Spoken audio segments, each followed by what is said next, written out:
What if the secret to success isn't IQ or luck, but your ability to read people like a book?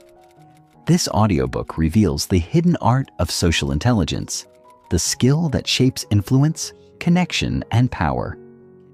Master it, and you'll never see the world the same again. Introduction. What if I told you the secret to unlocking every door in your personal and professional life isn't raw intelligence, charisma, or even luck, but something far more potent and shockingly underdeveloped? Imagine being able to walk into any room and instinctively know what everyone is feeling, who holds the power, and exactly what to say to spark connection, trust, and influence. Now imagine being able to do that consistently with bosses, partners, strangers, and friends. That skill? It's called social intelligence, and if you're not actively developing it, you're already falling behind. We live in a world saturated with information, but starving for connection. In an age of AI, automation, and algorithm-driven everything, the one thing that can't be replicated by machines, at least not authentically, is our ability to understand, empathize with, and respond to other human beings. And yet, most of us never learned how to truly read people, interpret subtle social cues, or navigate emotionally charged interactions without guesswork or anxiety.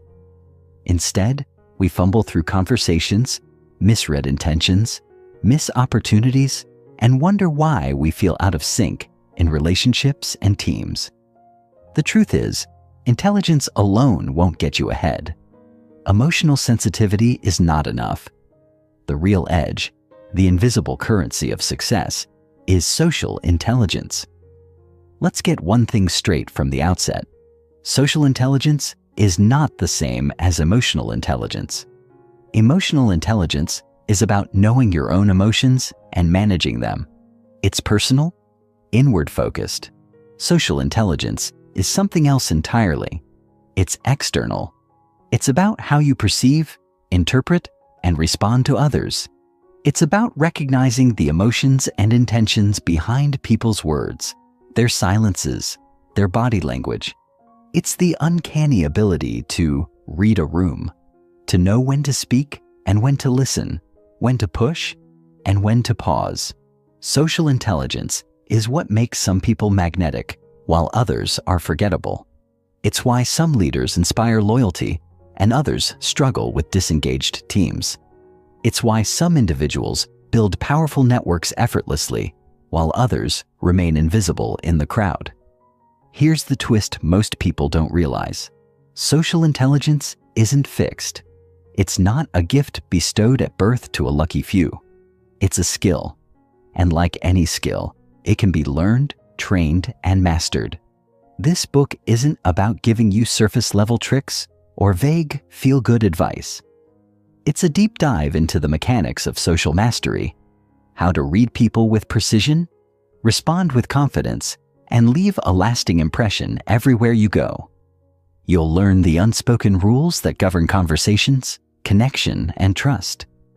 You'll understand why you sometimes feel invisible, misunderstood, or drained in social situations, and how to turn that around. You'll gain frameworks that can be used in meetings, relationships, interviews, negotiations, and even high-stakes confrontations. Throughout these pages, we'll unpack the real-world applications of social intelligence in both your personal and professional life. You'll discover how to build instant rapport, how to navigate difficult personalities without losing your cool, how to decode hidden emotions behind facial expressions, and how to craft responses that disarm, engage, and empower. We'll dive into high-stakes scenarios, networking events, first dates, heated arguments, boardroom power plays, and break down what socially intelligent people do differently. Here's what's coming. You'll explore the psychological cues people don't talk about, but subconsciously react to. You'll learn how social dynamics work in both small groups and large organizations, and how to position yourself effectively within them. You'll gain insight into verbal and nonverbal communication, from vocal tone to micro expressions. And most importantly, You'll walk away with actionable techniques that don't just help you survive socially, but thrive. But let me warn you, once you begin developing social intelligence, you'll start seeing the world differently. You'll pick up on what's not being said in conversations. You'll notice how often people speak from insecurity, from fear, from habit. You'll start seeing how miscommunication derails relationships, how manipulation hides behind smiles, and how trust is both fragile and invaluable. You'll begin to see the emotional ecosystem operating underneath every interaction, and you'll know exactly how to navigate it. This book was written for people who are ready to move beyond awkwardness, self-doubt, or social burnout. It's for those who want to speak and be heard, connect and be respected. Whether you're introverted or extroverted, ambitious or anxious, rising in your career or rebuilding your confidence, you're in the right place. Because developing social intelligence is not about changing who you are. It's about unlocking your most effective, influential self. And in today's world, that's not just a nice to have, it's a must-have. So here's the challenge. What if, by the time you finish this book, you could walk into any situation, any conversation, and know with certainty how to connect, lead, and influence?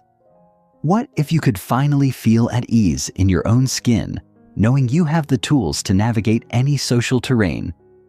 If that excites you, or even just sparks the tiniest bit of curiosity, keep reading. Because everything you're about to learn will elevate the way you think, communicate, and connect with the people around you. The transformation starts now. And once you see how powerful this can be, there's no going back. Let's begin. Chapter 1. The Social Brain. The first step in understanding the power of social intelligence is realizing that human beings are, by nature, deeply social creatures. Our brains are not just wired to think and reason. They are specifically designed to connect with other people. This is not an abstract idea, but a scientific reality backed by decades of research into neuroscience and psychology. The brain has developed over millennia in ways that allow us to perceive, interpret, and respond to the emotions and actions of others. This complex system of connections is what we call the social brain. Before diving into the mechanics of the social brain, let's first recognize the sheer magnitude of social interactions in our daily lives. Every conversation you have, every interaction with a colleague, family member, or even a stranger on the street requires the brain to constantly process a vast array of signals, facial expressions, tone of voice, body language, and the unspoken nuances that convey meaning far beyond words. Our brain's ability to decode these signals quickly and accurately is a testament to how deeply we are embedded in a social context. Without this ability, our relationships, whether personal or professional, would be incredibly challenging. In this chapter, we will explore how our brain processes social information, how it allows us to connect with others, and how it shapes our understanding of the world and people around us. By understanding how our brains are hardwired for social interaction, we can unlock the potential of social intelligence and harness it to improve our relationships, our work, and our lives. Understanding the evolutionary roots of the social brain. Our social brains didn't emerge overnight. They are the result of millions of years of evolution. Early humans, like all social animals, needed to form strong bonds with others to survive. Whether in small tribes or larger communities, survival often depended on cooperation and mutual support. This drive for social connection became ingrained in the very structure of our brain.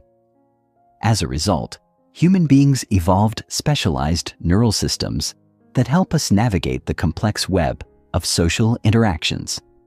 The evolutionary foundation of the social brain can be traced to the development of certain areas of the brain, such as the prefrontal cortex, amygdala, and insula.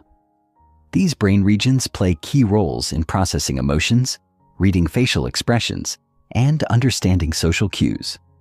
The development of these brain areas helped early humans navigate their social environments, form alliances, and avoid threats.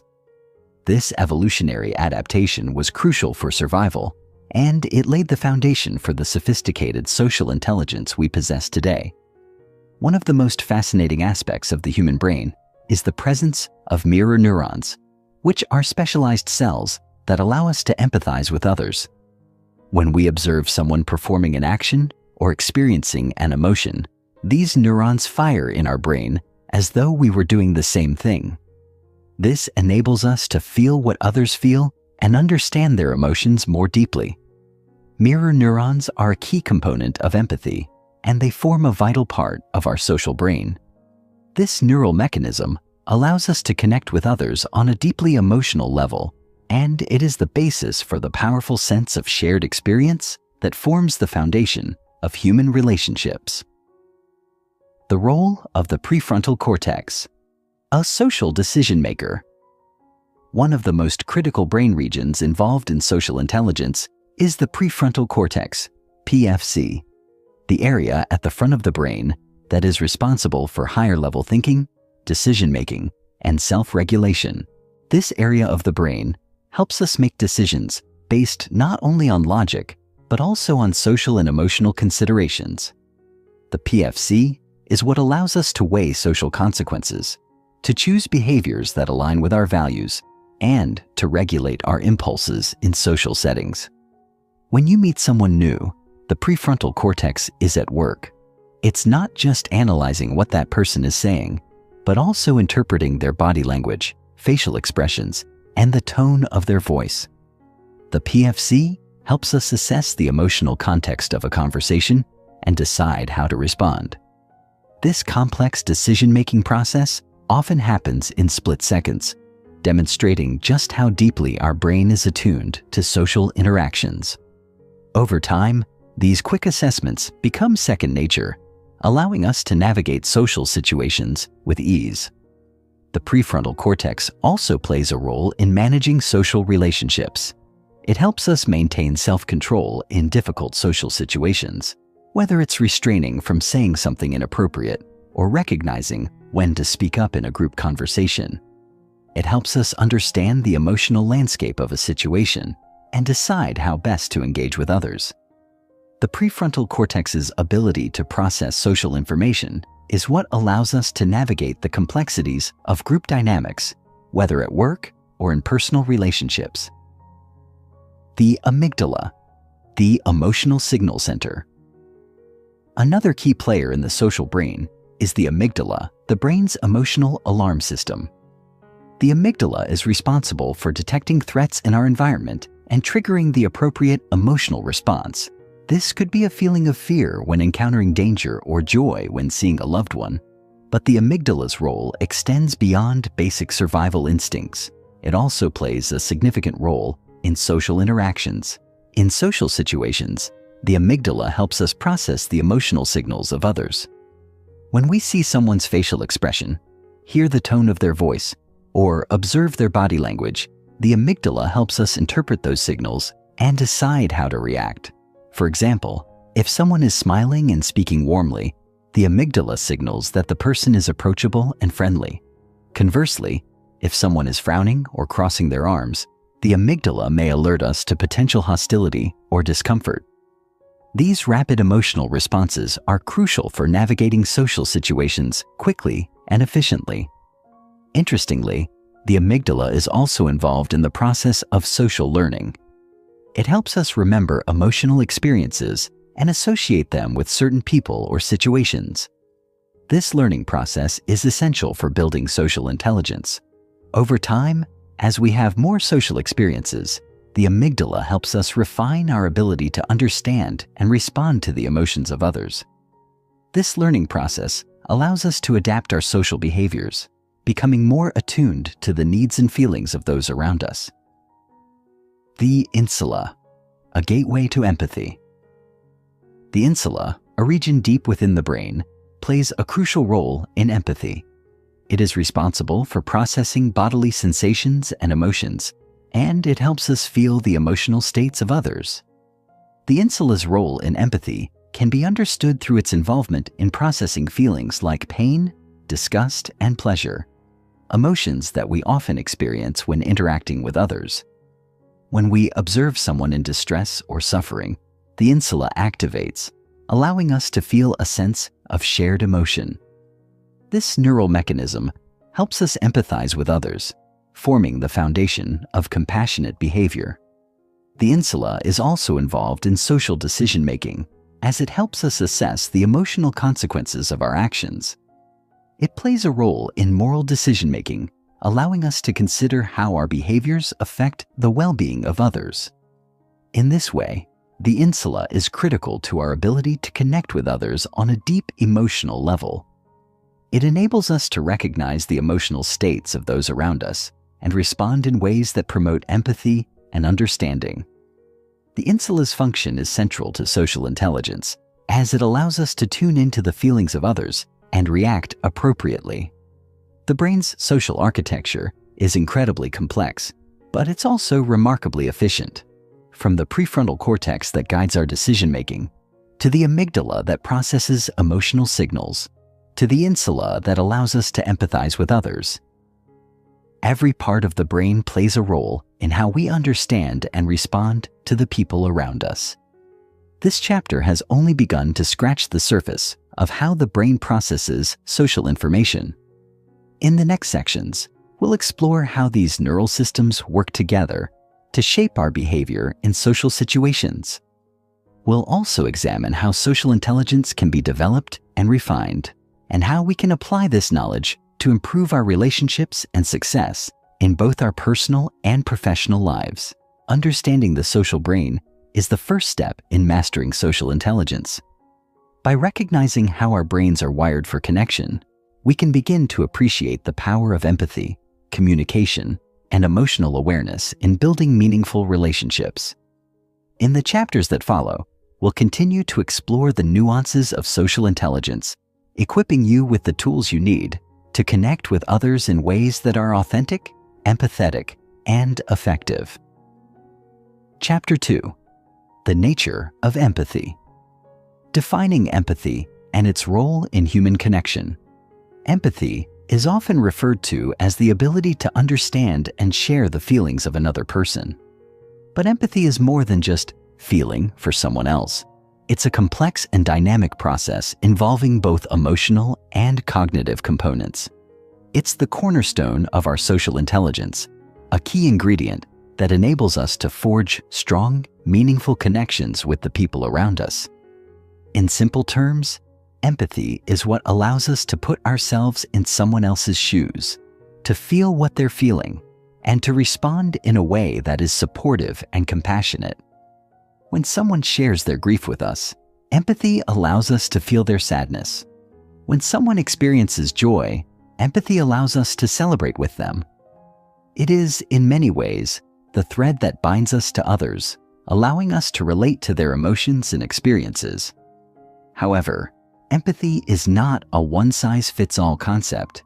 It comes in various forms, from the deep emotional resonance we feel when someone close to us is in pain to the more cognitive understanding of someone's emotions in a less personal context.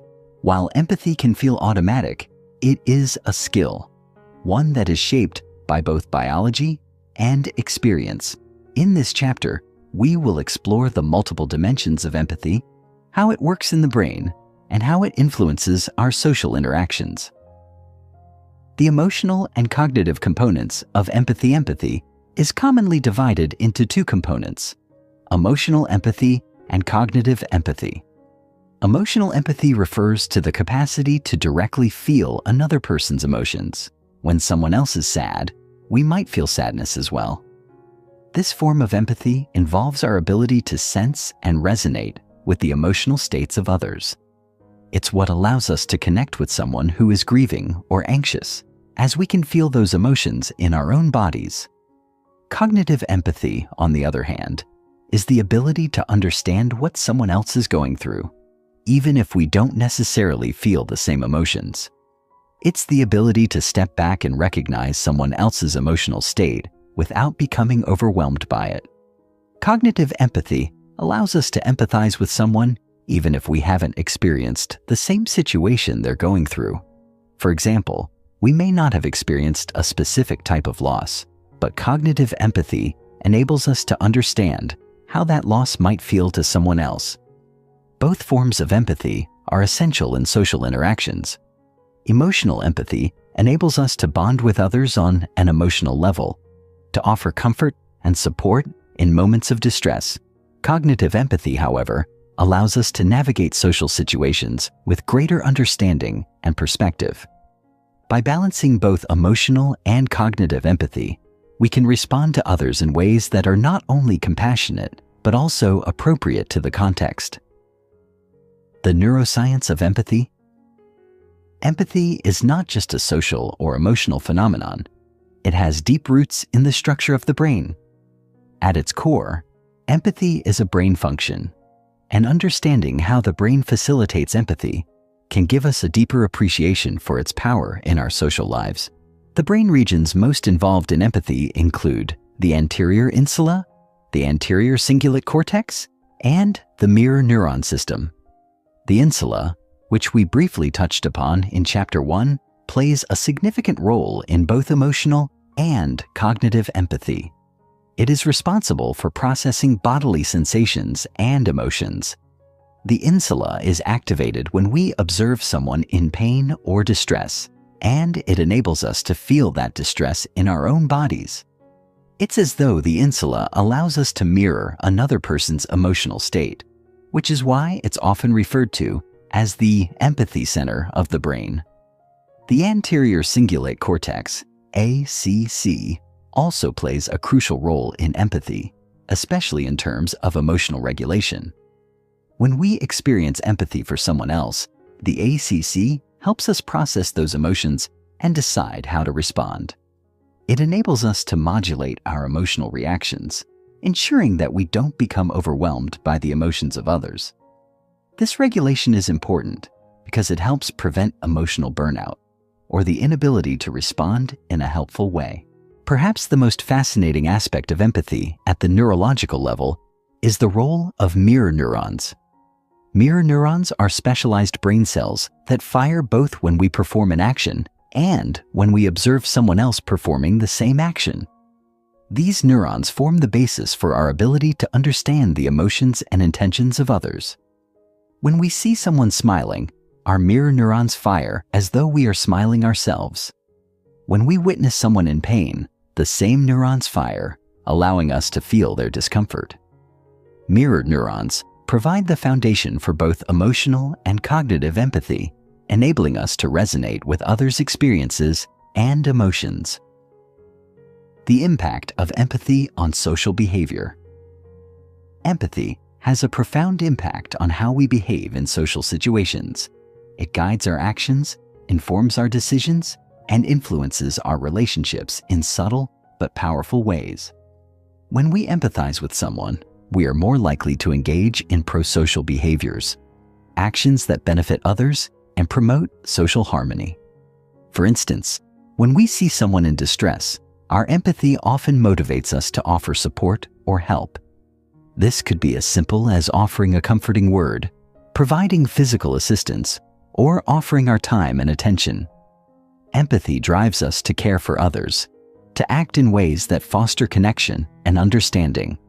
This is not just a moral or ethical choice. It's an instinctual emotional response that is embedded in the very fabric of our social brains. Empathy also plays a key role in conflict resolution. When we understand the emotions and perspectives of others, we are better equipped to de-escalate tense situations and find common ground. For example, in a disagreement, empathizing with the other person's feelings can help us navigate the conversation with compassion and respect. Rather than reacting defensively or aggressively, empathy enables us to respond in a way that promotes mutual understanding and collaboration. Moreover, empathy is critical to building and maintaining relationships. It's the glue that holds friendships, partnerships, and familial bonds together. By regularly showing empathy, we signal to others that we care about their well-being and are attuned to their emotional needs. In turn, this fosters trust, loyalty, and deeper emotional connection. Empathy allows us to be present with others in meaningful ways, helping us create stronger, more supportive relationships. The limits and challenges of empathy. While empathy is an essential skill for building social connections, it does have its limits. Sometimes, we may find ourselves emotionally overwhelmed by the pain or distress of others. This is known as empathic distress or compassion fatigue. When we feel too deeply for someone else, it can be challenging to maintain the emotional balance necessary to respond effectively. Empathy fatigue is particularly common among caregivers, social workers, and those in professions that require constant emotional engagement with others. Over time, this emotional exhaustion can lead to burnout and even a diminished capacity to empathize with others. It's important, therefore, to develop the ability to regulate our emotional responses and practice self-care. Another challenge is the potential for empathy gaps in certain social contexts. For instance, when we are interacting with people who have different backgrounds, experiences, or perspectives from our own, it can be difficult to fully empathize with their feelings or needs.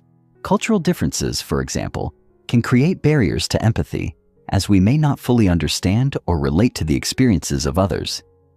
In such situations, cognitive empathy, understanding others' emotions from an intellectual standpoint, becomes especially valuable.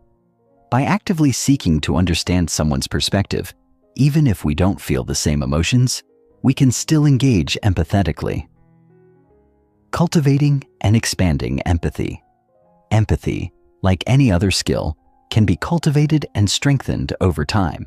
Developing empathy requires both practice and mindfulness. It's not something that just happens naturally. It's a conscious effort to tune into the emotions of others and respond with care and understanding. One way to cultivate empathy is through active listening. When we truly listen to others, without judgment or distraction, we create space for them to express their emotions and experiences. This deep listening helps us understand their feelings on a more profound level, which, in turn, strengthens our empathetic responses. Active listening involves not only hearing the words, but also paying attention to the tone of voice, body language, and emotional cues. It's about being present and fully engaged in the conversation. Another way to cultivate empathy is through perspective taking.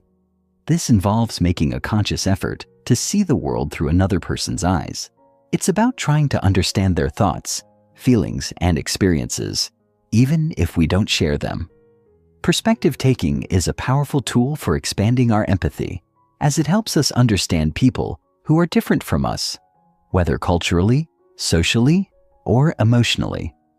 Finally, practicing empathy involves self-reflection and self-awareness. By regularly reflecting on our own emotional responses and recognizing when we might be disconnected from others, we can become more attuned to the needs of those around us. Empathy is not just about understanding others. It's also about understanding ourselves and how our emotions influence our interactions. Empathy is at the core of social intelligence. It allows us to connect with others on a deep emotional level, fostering trust, compassion, and mutual understanding. Empathy enables us to respond appropriately to the emotions of others, promoting positive interactions and relationships. It drives pro-social behaviors, enhances communication, and helps us navigate complex social situations with sensitivity and insight. As we've seen in this chapter, empathy is a multifaceted skill that involves both emotional and cognitive components. It is supported by key brain regions like the insula, anterior cingulate cortex, and mirror neuron system. But while empathy is an innate capacity, it is also a skill that can be developed and refined over time. By cultivating empathy, we can enhance our social intelligence and create stronger, more meaningful connections with the people around us. Chapter 3. The Power of Nonverbal Communication. We all know the importance of words in communication, but research shows that up to 93% of communication is nonverbal. This includes facial expressions, body language, posture, tone of voice, and even subtle changes in our behavior that can convey powerful messages, often without us even being aware of it. Nonverbal communication is an essential element of how we understand and connect with others. It operates on a level far deeper than words, often revealing more about our feelings, intentions, and emotions than we may intend to express verbally. The human brain is highly tuned to pick up on these nonverbal signals. From the tilt of a head to the way a person stands, our brains are constantly processing a flood of nonverbal cues. Understanding these cues is critical for building strong relationships, both personally and professionally. As we delve into the intricacies of nonverbal communication, we will see how vital it is to our ability to navigate social interactions, foster empathy, and develop social intelligence. In this chapter, we'll explore the different types of nonverbal communication and the underlying psychological principles that govern them. By understanding how nonverbal communication works, we can learn to interpret others' emotions and intentions more accurately, while also being mindful of the signals we send to others. The basics of nonverbal communication. Nonverbal communication includes a wide array of signals and behaviors. Some of the most common forms of nonverbal communication include 1. Facial expressions. Our faces are incredibly expressive, conveying a wide range of emotions, from joy and surprise to sadness and anger. In fact, facial expressions are one of the most universally understood forms of nonverbal communication, transcending cultural boundaries. Research by psychologist Paul Ekman shows that people around the world are able to recognize basic emotions, such as happiness, anger, fear, sadness, surprise, and disgust, based on facial expressions alone. The key to understanding facial expressions is recognizing the subtle movements of the muscles around the eyes, mouth, and forehead. For example, a genuine smile, also known as a Duchenne smile, involves the activation of both the mouth and the eyes. On the other hand, a forced or fake smile typically only involves the mouth. Being able to recognize these subtle differences can enhance our ability to understand the emotional state of others. 2. Body language and posture. Our bodies convey a wealth of information, often unconsciously. The way we sit, stand, or move can communicate confidence, anxiety, openness, defensiveness, or even aggression. Open body language, such as standing tall with shoulders back and arms uncrossed, signals confidence and approachability. In contrast, closed body language, such as crossed arms, hunched shoulders, or avoiding eye contact, can indicate discomfort, defensiveness, or lack of interest. Posture is also a key component of nonverbal communication. Leaning in during a conversation can signal engagement and interest, while leaning away can suggest boredom or a desire to distance oneself. The way we position our bodies in relation to others can reveal a lot about the level of comfort, power dynamics, and emotional connection we have with those around us. 3. Gestures. We often use hand gestures to emphasize our words or convey meaning.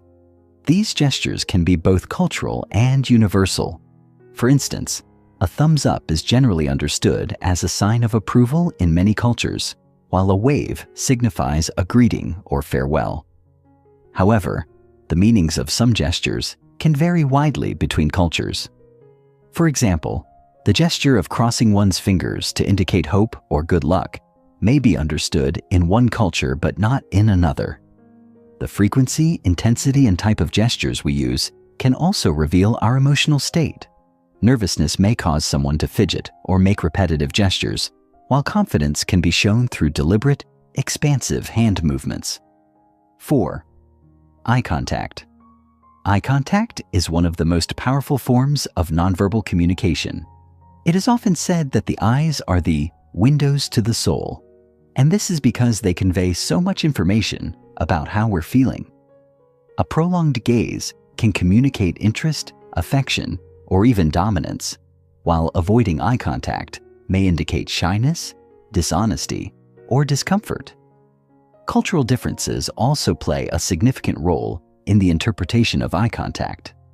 In some cultures, maintaining eye contact is seen as a sign of respect and attentiveness, while in others, too much eye contact may be perceived as confrontational or rude.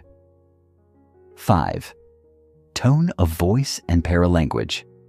The way we say something can be just as important as what we say. Tone of voice, pitch, rate of speech, and volume all fall under the category of paralanguage, nonverbal elements of speech that convey emotional nuances. For example, speaking in a high-pitched, fast tone may indicate excitement or anxiety, while a slow, deep tone may suggest calmness or authority. Paralanguage can also convey sarcasm, affection, or irritation. The same sentence spoken with a different tone can convey an entirely different message. Therefore, listening to the tone and rhythm of speech is essential for understanding the true meaning behind a statement. The psychological mechanisms behind nonverbal communication. The power of nonverbal communications lies in its deep connection to the emotional and psychological processes of the brain. Nonverbal cues are processed by several brain areas, including the amygdala, prefrontal cortex, and insula, all of which play important roles in emotional processing, empathy, and decision-making. 1. The amygdala and emotional response. The amygdala is responsible for processing emotions, particularly fear and threat detection. When we observe nonverbal cues, such as a tense posture or a frown, the amygdala quickly assesses whether these signals are positive or negative. It triggers an emotional response based on that assessment, which helps us determine how to react. For instance, if we see someone frowning or avoiding eye contact, the amygdala may interpret that as a sign of disinterest or discomfort, prompting us to adjust our approach accordingly. 2. The prefrontal cortex and social processing. The prefrontal cortex plays a crucial role in evaluating social situations and regulating our responses. When we observe nonverbal cues, the prefrontal cortex helps us make decisions about how to act in the context of the relationship or environment. For example, if someone is displaying closed body language, the prefrontal cortex may prompt us to take a more empathetic or cautious approach, rather than being confrontational or overly assertive. 3. The insula and empathy. The insula is involved in processing bodily sensations and emotions, particularly those related to empathy. When we observe someone's nonverbal cues, such as a sad facial expression or tense body posture, the insula helps us resonate with those emotions and understand what the person is feeling. This connection between the insula and nonverbal communication is central to our ability to empathize with others and respond in a compassionate way.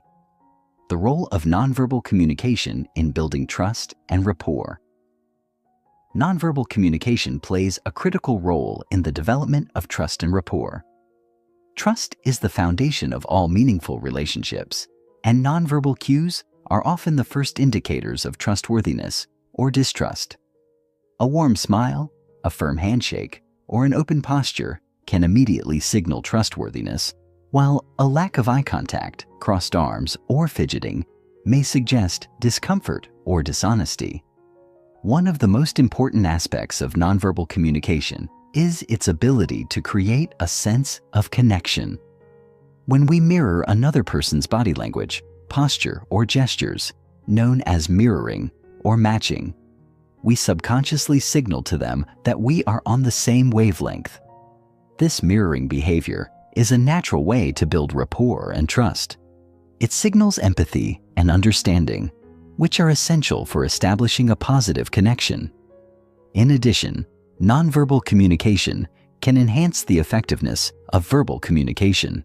When our nonverbal cues align with our words, they create a sense of coherence and authenticity.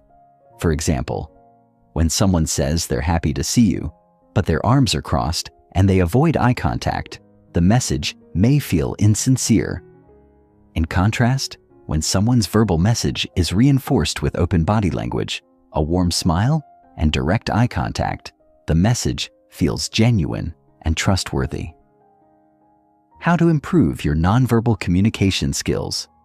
Becoming more aware of your own nonverbal communication and learning to read others' cues is a powerful way to improve your social intelligence. Here are a few strategies to enhance your nonverbal communication skills. 1. Increase awareness. Start by paying attention to your own body language. Are you conveying openness, warmth, and interest through your posture, facial expressions, and gestures? Are you maintaining appropriate eye contact? Becoming more mindful of your own nonverbal cues allows you to control how others perceive you and helps you engage more authentically in social interactions. 2. Observe others. Pay attention to the nonverbal cues of the people around you. Notice their facial expressions, posture, and tone of voice. Try to interpret their emotions and intentions based on these cues. This will help you become more attuned to others' feelings, making it easier to respond empathetically. 3. Practice active listening. Nonverbal communication is not just about what you express, but also about what you perceive. Active listening involves not only hearing the words someone says, but also paying attention to their tone, body language, and facial expressions. By fully engaging in the conversation, you'll be able to respond more thoughtfully and empathetically. Nonverbal communication is an essential component of social intelligence. It allows us to convey emotions, establish trust, and connect with others on a deep level. By becoming more aware of our own nonverbal cues and learning to read the signals of others, we can enhance our ability to navigate social situations, build stronger relationships, and communicate more effectively. Chapter 4. Emotional intelligence and its role in social interactions. The concept of emotional intelligence, EQ, refers to the ability to recognize, understand, and manage our own emotions, as well as the ability to recognize, understand, and influence the emotions of others. Unlike intellectual intelligence, IQ, which primarily focuses on cognitive abilities and problem-solving skills, emotional intelligence emphasizes emotional awareness, empathy, and interpersonal skills. It is a concept that was popularized by psychologist Daniel Goleman in the mid-1990s and has since become recognized as a key factor in personal and professional success. Emotional intelligence is fundamental to effective communication and social interactions because it helps us navigate the complex web of emotions that underlie most human behavior. EQ affects how we perceive ourselves and others, how we react to situations, and how we relate to people on a deeper level. Emotional intelligence is composed of several core components that work together to enhance our social and emotional functioning. The first component of emotional intelligence is self-awareness. Self-awareness is the ability to recognize and understand our own emotions, as well as their impact on our thoughts and behaviors. When we are self-aware, we can accurately assess how we are feeling and why we feel that way, which allows us to respond more thoughtfully to situations and interactions. Self-awareness also enables us to identify our strengths and weaknesses, helping us make better decisions and take more appropriate actions in both personal and professional settings. The second component is self-regulation, which refers to the ability to control and manage our emotions, especially in stressful or challenging situations. Self-regulation is essential for maintaining emotional balance and composure when faced with conflict, frustration, or other difficult emotions. People with high emotional intelligence are skilled at managing their impulses, remaining calm under pressure, and making thoughtful, deliberate decisions, rather than reacting impulsively to their emotions. The third component is motivation, which involves setting and working toward goals that align with our values and desires. Emotionally intelligent individuals are generally more motivated, resilient, and committed to their objectives, as they have the emotional awareness and self-regulation skills to persevere in the face of obstacles. They are also more likely to maintain a positive attitude and exhibit a strong sense of drive, even during difficult times. The fourth component is empathy, which is the ability to understand and share the feelings of others. Empathy is crucial for building strong relationships, as it allows us to connect with others on an emotional level, offering support and understanding when they need it most. People with high empathy are able to listen attentively, recognize emotional cues, and respond in a compassionate and constructive manner. The fifth and final component of emotional intelligence is social skills, which encompass the ability to communicate effectively, build relationships, and work collaboratively with others. Social skills are the practical application of emotional intelligence, as they involve using our emotional awareness and empathy to navigate social interactions, resolve conflicts, and influence others in a positive way. How emotional intelligence impacts social interactions. Emotional intelligence plays a pivotal role in our social interactions, shaping the way we connect with others, manage conflicts, and build relationships. At its core, EQ allows us to tune into the emotional undercurrents that influence social dynamics, making it easier to understand the motivations, concerns, and needs of others. In many ways, emotional intelligence serves as a kind of social radar, helping us pick up on subtle emotional signals and respond accordingly. For example, when we interact with someone, we don't just listen to their words. We also pay attention to their tone of voice, body language, and facial expressions. These nonverbal cues convey important emotional information that can guide our responses. People with high emotional intelligence are particularly adept at reading these cues, allowing them to navigate social situations with greater ease and confidence. They can recognize when someone is feeling anxious, frustrated, or sad, and adjust their behavior to be more supportive or empathetic. In contrast, individuals with low emotional intelligence may struggle to pick up on these emotional signals, leading to misunderstandings or awkward interactions. One of the key ways that emotional intelligence enhances social interactions is through the development of empathy. Empathy is the ability to put ourselves in someone else's shoes and truly understand their emotional experience. It goes beyond sympathy, which involves feeling pity or sorrow for someone. Empathy involves connecting with their feelings and sharing in their emotional journey. Empathy is a fundamental aspect of emotional intelligence because it allows us to build rapport, establish trust, and deepen our relationships with others. When we show empathy, we create a sense of emotional safety and understanding, which encourages others to open up and engage with us. This is particularly important in both personal and professional relationships, where trust and communication are essential for success. People who are empathetic tend to be better listeners, more considerate in their responses, and more attuned to the needs of others. They are also more likely to engage in prosocial behaviors, such as offering support or assistance, which strengthens social bonds and fosters cooperation. Emotional intelligence also plays a critical role in conflict resolution. In any social interaction, disagreements and conflicts are inevitable. However, the way we handle these conflicts can make a significant difference in the outcome. People with high emotional intelligence are generally more skilled at managing conflict because they can regulate their emotions and approach the situation with a calm, measured mindset. Rather than reacting impulsively or aggressively, they take the time to understand the perspectives of all parties involved and seek a constructive resolution.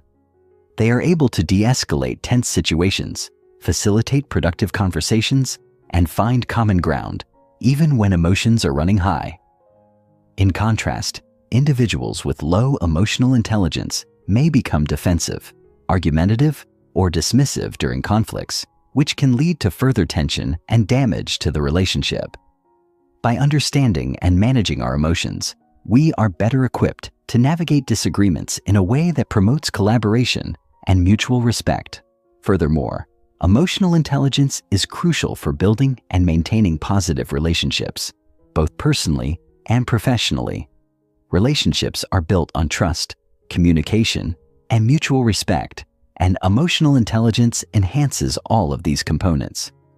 When we are emotionally intelligent, we are more likely to communicate effectively, show empathy, and handle conflicts constructively, all of which contribute to stronger, more resilient relationships.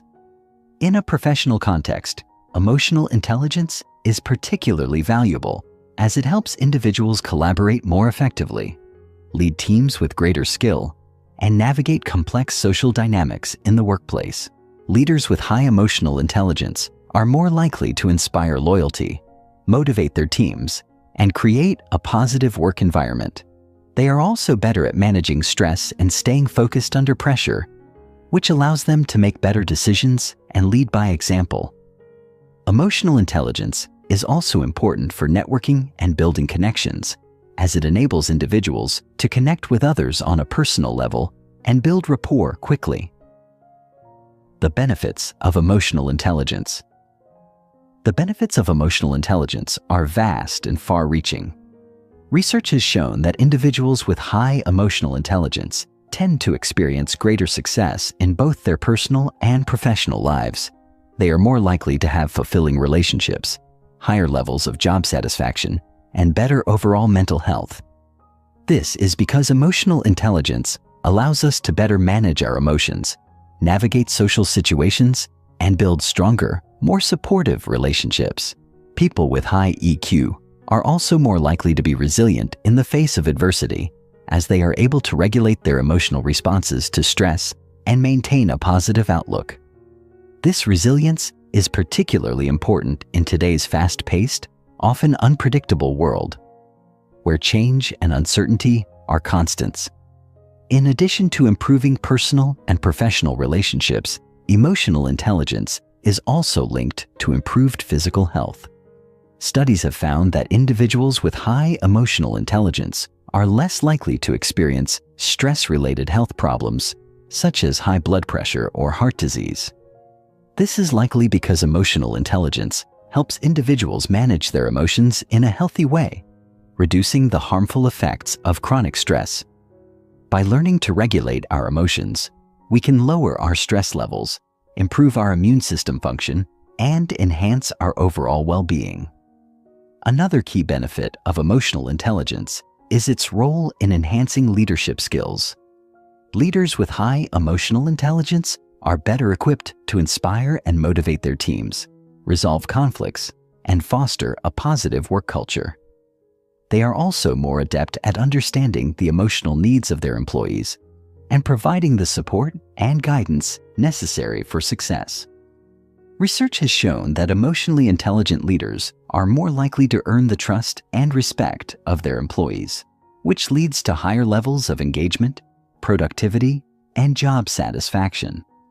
Additionally, emotional intelligence helps leaders navigate the complexities of decision-making, as it enables them to consider the emotional impact of their choices on others. How to develop emotional intelligence. While emotional intelligence may come more naturally to some individuals, it is a skill that can be developed and strengthened over time.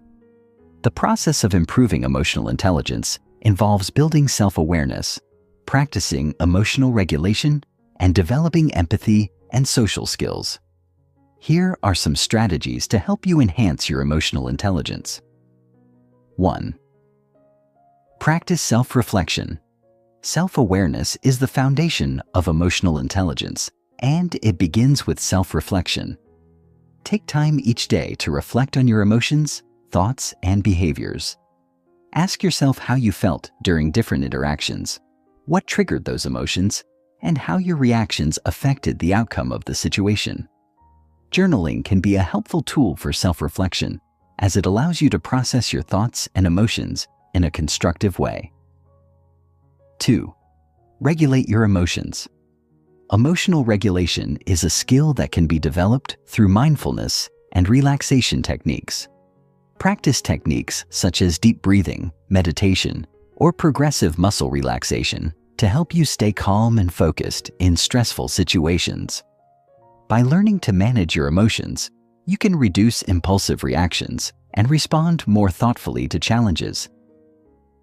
3. Develop empathy.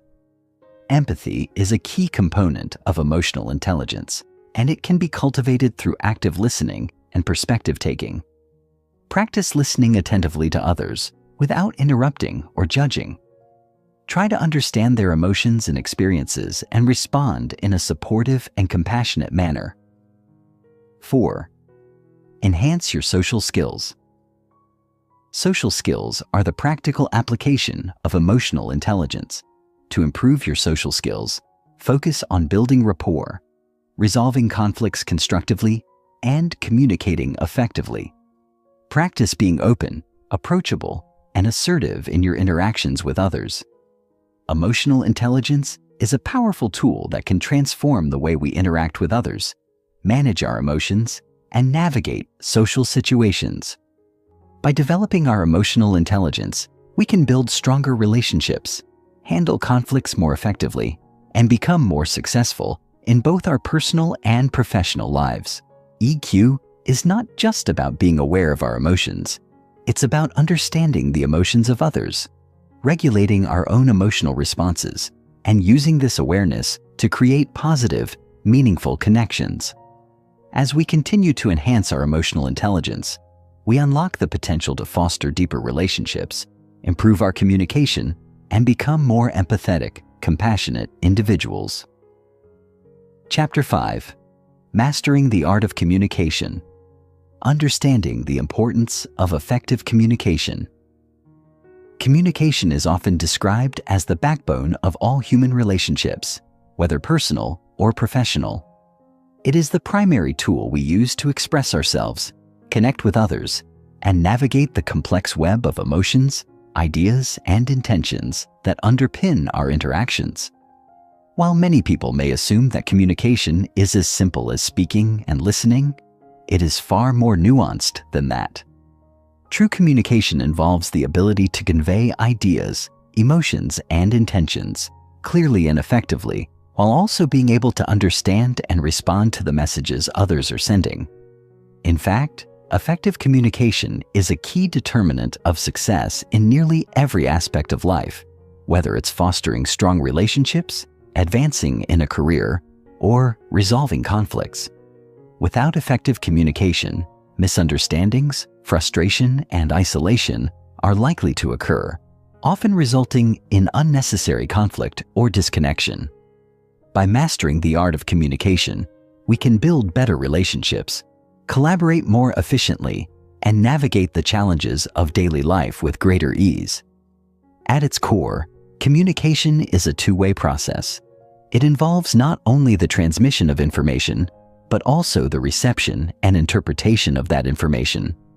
The message being communicated can be verbal or nonverbal, and both forms play a crucial role in shaping the effectiveness of the communication. Verbal communication, which involves the use of words, is often the first thing we think of when we consider communication. However, research has shown that a significant portion of communication is nonverbal. Some estimates suggest that as much as 93% of communication is conveyed through nonverbal cues, including body language, facial expressions, tone of voice, and gestures. This means that even when we are not speaking, we are still sending powerful messages to those around us. It is essential to be aware of both verbal and nonverbal elements of communication as they work together to convey meaning and influence the impact of our messages. When both are in alignment, communication is more likely to be effective and engaging. But when they are mismatched, confusion and misinterpretation can occur. Effective communication also requires a level of emotional intelligence. Being emotionally aware of ourselves and others allows us to choose our words carefully, respond empathetically, and engage in active listening. This requires us to be fully present during conversations, not just passively receiving information, but also engaging with it. It is important to remember that communication is not a one-way street. It is a dynamic interaction where both parties are involved in the exchange. Active listening is a critical component of effective communication. It goes beyond hearing words to fully understanding and processing the message being delivered. This involves paying attention to the speaker's tone, body language, and emotional state, while also remaining open to their perspective. When we listen actively, we show that we value the other person's thoughts and feelings, which helps to build trust and rapport. Conversely, when we fail to listen attentively or are distracted during conversations, it can cause frustration, alienation, and a breakdown in communication. The elements of communication: words, tone, and body language. The elements of communication are multifaceted, and each component plays a crucial role in how messages are received and understood. Let's begin by looking at verbal communication, which involves the use of words to convey meaning. The choice of words is essential in shaping how a message is perceived. Words carry both denotative, literal meanings, and connotative, emotional or subjective meanings, and understanding the nuances of language is key to ensuring effective communication. For instance, the way we phrase something can influence whether it is interpreted as a positive or negative message. A simple phrase like, "I understand," can carry different meanings depending on the context, tone, and relationship between the people involved. The words we use can either enhance or undermine the message we are trying to communicate, so it is crucial to be mindful of our language choices. Tone of voice is another vital element of communication that can greatly impact the meaning of our words. Tone refers to the emotional quality of our voice, whether it's warm, cold, excited, frustrated, or indifferent. A speaker's tone can convey a wealth of information beyond the actual words being spoken. For example, saying, "I'm fine" in a flat monotone voice may suggest that the speaker is not actually fine and may be upset or frustrated. Conversely, saying "I'm fine" in an upbeat and warm tone conveys sincerity and assurance. Our tone can indicate our emotional state, intentions, and level of engagement in the conversation. When our tone is inconsistent with our words, it can lead to confusion or mistrust. Being mindful of our tone and ensuring that it aligns with the message we want to convey is essential for effective communication. Body language is perhaps the most powerful nonverbal aspect of communication. It encompasses all the physical gestures, movements, and postures that convey information about how we are feeling and what we are thinking. Body language includes facial expressions, eye contact, posture, gestures, and even the distance we maintain from others during conversations. These cues can provide additional context and meaning to the words we speak. For example, maintaining eye contact during a conversation shows attentiveness and respect, while avoiding eye contact may signal discomfort, disinterest, or dishonesty. Crossed arms may suggest defensiveness or discomfort, while an open posture can convey openness and receptivity. The way we position ourselves, our facial expressions, and our physical movements all send messages to the other person, whether consciously or unconsciously. In fact, body language often communicates more about our true feelings than the words we say, which is why it is essential to be aware of the signals we are sending through our physical actions. Active listening and its role in effective communication. One of the most crucial components of effective communication is active listening. Many people believe that communication is primarily about speaking, but the truth is that listening is just as, if not more, important. Active listening involves fully concentrating on the speaker, understanding their message, responding thoughtfully, and remembering what was said. It requires more than just hearing the words. It involves paying attention to the speaker's tone, body language, and emotional state, while also suspending judgment and providing feedback. Active listening is not about preparing our own response while the other person is speaking. It is about being fully present and engaged in the conversation. When we listen actively, we show that we respect the other person's perspective and value their input. This creates a sense of trust and connection, making the other person feel heard and understood. On the other hand, when we fail to listen actively by interrupting, zoning out, or simply waiting for our turn to speak, we risk alienating the other person and creating misunderstandings. Active listening involves several key techniques, including paraphrasing, summarizing, and asking clarifying questions. Paraphrasing involves restating what the speaker has said in our own words, which not only demonstrates that we are listening, but also provides an opportunity for the speaker to confirm or correct our understanding. Summarizing involves providing a brief recap of the main points of the conversation, which helps ensure that we have captured the key elements of the discussion. Asking clarifying questions is another important technique, as it shows that we are engaged and eager to understand the speaker's message more fully. By practicing these techniques, we can enhance our ability to listen actively and improve the overall quality of our communication. Nonverbal communication, the silent language of interaction. As previously mentioned, nonverbal communication plays a significant role in the way we convey messages and interpret others' behavior. Nonverbal cues, such as facial expressions, gestures, posture, and eye contact, often communicate more than words themselves.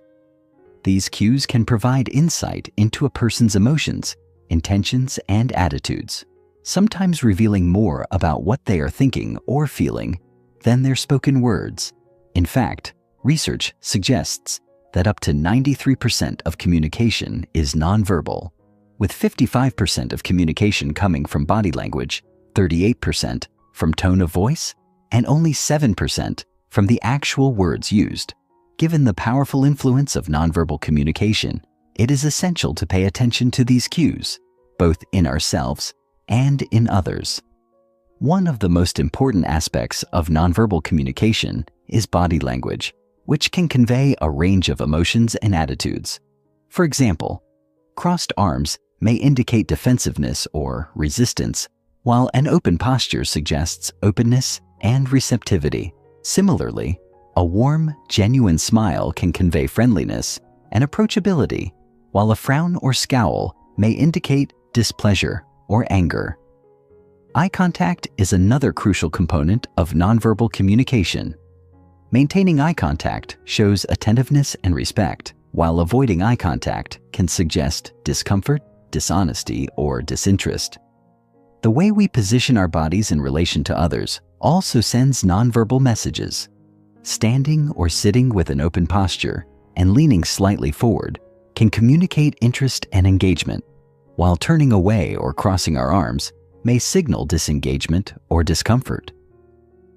Enhancing your communication skills. To master the art of communication, it is essential to develop both verbal and nonverbal communication skills. Start by focusing on active listening, ensuring that you are fully present during conversations, and giving the speaker your undivided attention. Practice being mindful of your tone and body language, ensuring that they align with the message you are trying to convey. Pay attention to the nonverbal cues of others and learn to read the emotional undertones of a conversation. By improving your communication skills, you can foster stronger relationships, resolve conflicts more effectively, and enhance your overall social intelligence. Effective communication is the foundation of all successful relationships, both personal and professional. By mastering the art of communication, we can connect with others on a deeper level, build trust, and create an environment of mutual respect and understanding. Whether it's through our choice of words, tone of voice, or body language, every interaction we have is an opportunity to strengthen our social bonds and navigate the complexities of human interaction. By honing our communication skills and practicing active listening, we can improve our ability to connect, collaborate, and thrive in an increasingly interconnected world. Chapter 6: The Power of Empathy in Communication. Empathy is often described as the ability to understand and share the feelings of another. It is a cornerstone of emotional intelligence and it plays a vital role in communication. In fact, empathy is one of the key elements that distinguishes truly effective communicators from those who struggle to form meaningful connections. Without empathy, communication can become transactional, superficial, and even alienating. But when empathy is present, it creates a bridge between people, allowing for a deeper understanding and connection. Empathy helps us see beyond our own perspectives, inviting us to step into the shoes of others and perceive the world through their eyes. It allows us to listen not only to what is being said, but also to the underlying emotions, needs, and desires that might not be immediately visible. Empathy enhances our social intelligence by helping us respond in ways that are sensitive to the feelings of others, fostering mutual respect and trust.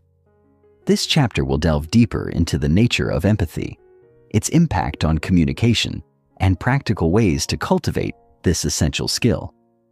The first step in understanding empathy is recognizing that it goes beyond mere sympathy. While sympathy involves feeling pity or sorrow for someone else's misfortune, empathy requires a deeper level of connection. It's not just about feeling sorry for someone. It's about experiencing their emotions as if they were your own. This does not mean that we lose our own emotional perspective or become overwhelmed by the other person's feelings, but rather that we open ourselves up to understanding and sharing in their emotional experience. This deeper emotional resonance creates a powerful bond between people and strengthens relationships. In contrast, a lack of empathy can lead to misunderstandings, frustration, and emotional distance. Empathy requires us to listen attentively with both our minds and hearts, and to engage with the other person's emotions and experiences in a genuine and non-judgmental way. This allows us to respond thoughtfully, offering support, comfort, or validation as needed. It also opens the door to more effective problem solving, as we can better understand the underlying motivations and concerns of others. Empathy is not just about understanding others on an intellectual level. It also involves connecting with them emotionally. This emotional connection allows us to engage in more compassionate and authentic communication. For example, when someone is going through a difficult time, simply offering words of comfort can sometimes feel empty if they are not backed by a genuine understanding of what the person is feeling. On the other hand, when we empathize with the person's emotions, we are able to offer words and actions that are grounded in compassion, and we are more likely to offer support that resonates with their needs. Empathy allows us to meet others where they are emotionally, making it easier to build rapport and foster trust. It is through empathy that we are able to communicate in a way that feels human rather than transactional, and to connect on a deeper level with those around us. The two types of empathy: cognitive and emotional. There are two primary types of empathy: cognitive empathy and emotional empathy. Each type plays a distinct role in communication, and both are important for building strong, meaningful relationships. Understanding the differences between cognitive and emotional empathy can help us develop a more nuanced approach to our interactions with others. Cognitive empathy is the ability to understand another person's perspective or point of view.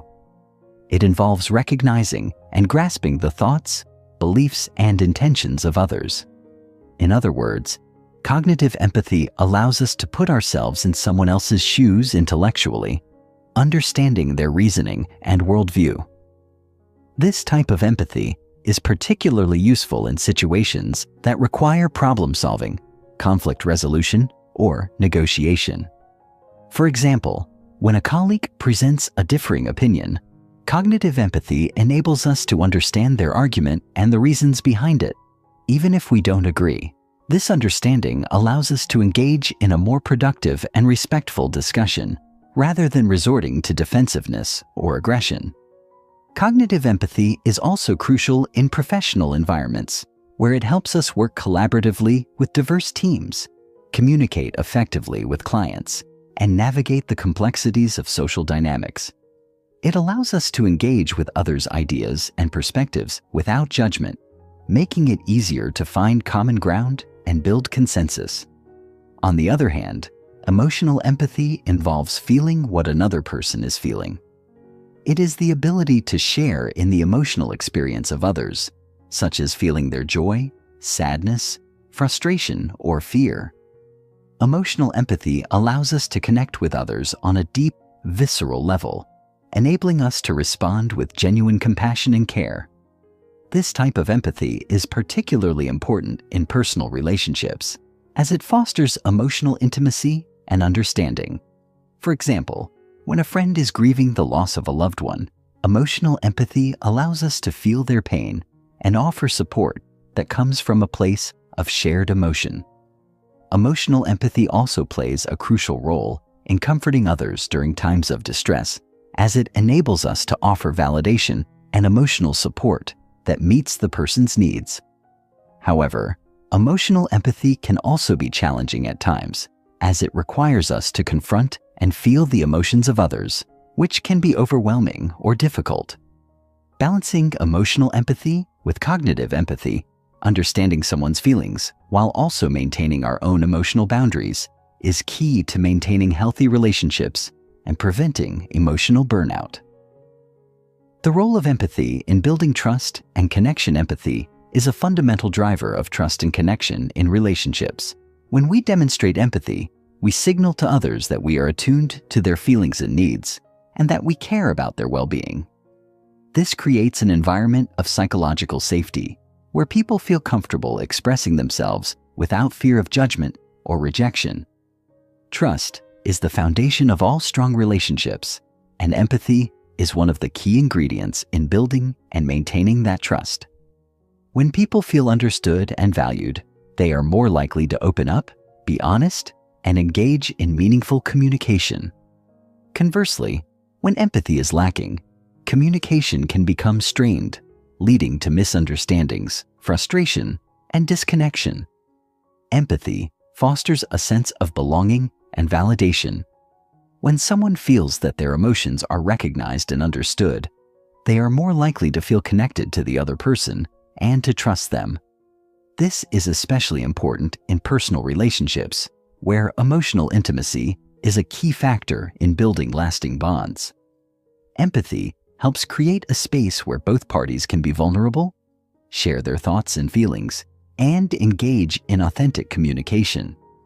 In professional settings, empathy can also enhance collaboration and teamwork. When colleagues empathize with one another, they are more likely to support each other, work together to solve problems, and create a positive work environment. This sense of connection and mutual understanding can lead to greater productivity, creativity, and job satisfaction. Empathy also plays a crucial role in conflict resolution. When we are able to empathize with the emotions and perspectives of others, we are better equipped to handle disagreements and find solutions that satisfy everyone involved. Instead of focusing on winning or being right, empathy encourages us to listen with an open mind and seek understanding. It helps us approach conflicts with a mindset of collaboration rather than confrontation, which can lead to more positive outcomes. Empathy enables us to recognize the underlying emotional needs that may be driving a conflict, allowing us to address these needs in a compassionate and constructive manner. How to cultivate empathy in everyday interactions. While some people may have a natural inclination toward empathy, it is a skill that can be cultivated with practice. Developing greater empathy requires us to be intentional about how we engage with others and to prioritize understanding their feelings and perspectives. The following are several practical strategies for cultivating empathy in everyday interactions. 1. Practice active listening. One of the most effective ways to demonstrate empathy is by listening actively. Active listening involves fully engaging with the speaker, paying attention to their words, tone, and body language. It also requires us to suspend judgment and refrain from interrupting or offering unsolicited advice. By listening attentively, we show that we value the other person's thoughts and feelings which fosters a sense of connection and trust. 2. Put yourself in others' shoes. Empathy requires us to step outside of our own perspective and consider the experiences and emotions of others. When engaging with someone, try to imagine what it would be like to walk in their shoes. What might they be feeling, thinking, or experiencing? This exercise helps us develop a deeper understanding of their point of view and allows us to respond with greater compassion. 3. Validate others' emotions. Sometimes, the most powerful way to demonstrate empathy is by simply acknowledging and validating another person's emotions. For example, if a friend is upset, saying, "I can see that you're really frustrated," can show that you recognize and respect their feelings. Validation helps people feel heard and understood, which can go a long way in strengthening relationships.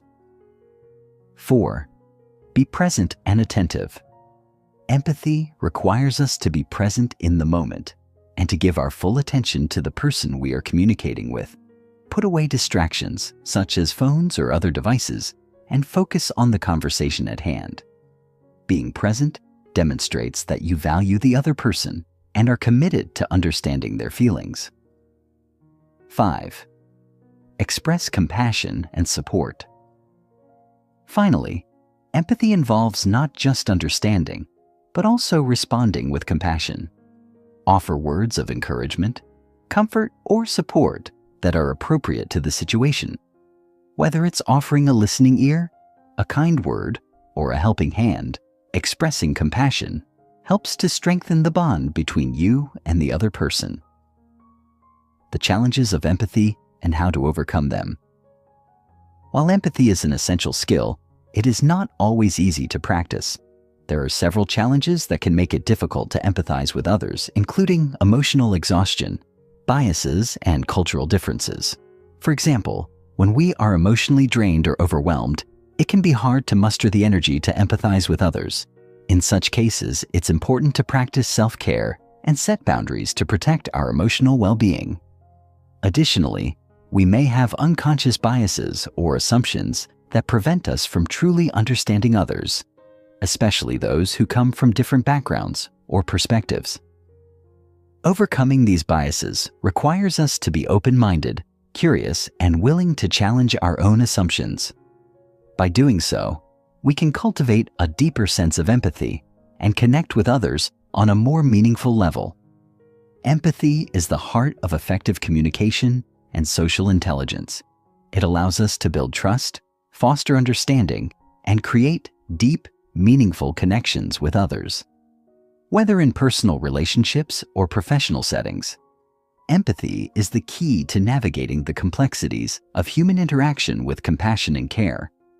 By practicing active listening, putting ourselves in others' shoes, and responding with validation and support, we can cultivate empathy and enhance our ability to communicate effectively. Chapter 7. Mastering Emotional Regulation in Interpersonal Dynamics. The pillar of emotional self-awareness. Emotional regulation begins with emotional self-awareness. Before we can manage what we feel, we must be able to identify and understand our emotions with clarity and honesty. This awareness is not simply about labeling emotions with names like anger, sadness, joy, or anxiety. It is about tracing them to their roots, understanding their triggers, and becoming conscious of the narratives we attach to them. When we feel slighted in a conversation, are we truly angry at the other person's words? Or are we reacting to an old wound or a perceived threat to our identity? When we find ourselves suddenly shutting down emotionally, is it because we are disinterested in the topic or because we feel emotionally unsafe? Developing this depth of emotional self-awareness requires consistent reflection and an openness to examining our internal landscape without defensiveness. In social interactions, especially those that are high stakes or emotionally charged, this self-awareness becomes the compass by which we navigate. Without it, we are more likely to act on impulse, misread others' intentions, and respond in ways that damage relationships rather than heal or enhance them. Emotional awareness empowers us to pause, to assess, and to choose our responses with intentionality, rather than being swept away by reactive emotions. Emotional regulation as an intentional practice. Contrary to popular belief, emotional regulation is not about suppressing our emotions or pretending that they don't exist.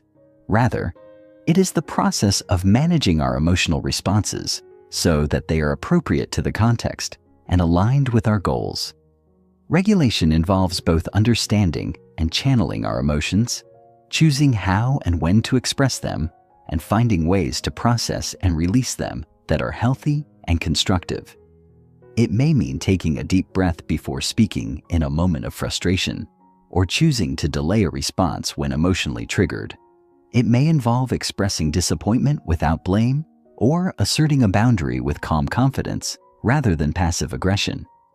Effective emotional regulation also includes strategies like reframing negative thoughts, engaging in physical movement to release tension, and practicing mindfulness to ground ourselves in the present.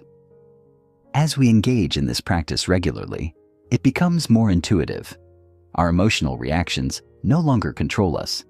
Instead, we learn to work with our emotions as signals, rather than as obstacles. This intentionality transforms how we relate to others, helping us become more trustworthy, consistent, and resilient partners in communication. The role of emotional regulation in de-escalating conflict.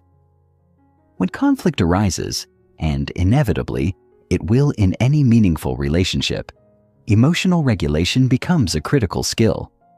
In emotionally charged situations, we are often tempted to defend ourselves, lash out, shut down, or retreat. These reactions are natural, rooted in the body's stress response system. However, unregulated emotional reactions often escalate conflict rather than resolve it. Regulating our emotions allows us to stay calm under pressure, to think clearly even when tension is high, and to respond rather than react. Imagine a heated disagreement with a friend. If one person raises their voice, the natural impulse might be to match their volume or shut down and retreat. But with regulation, we can pause, breathe, and choose a different path, perhaps lowering our tone, naming the emotion in the room, or expressing our desire to find common ground. This doesn't mean suppressing our frustration or invalidating our own needs. Rather, it means being intentional about how we express those feelings. When one person in a conflict maintains emotional regulation, it can help soothe the tension and invite the other person into a calmer, more productive dialogue. This de-escalation can preserve relationships, repair ruptures, and build mutual respect over time.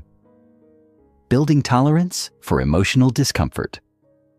One of the hidden aspects of emotional regulation is the development of emotional tolerance, the capacity to sit with uncomfortable feelings without needing to immediately fix, escape, or avoid them.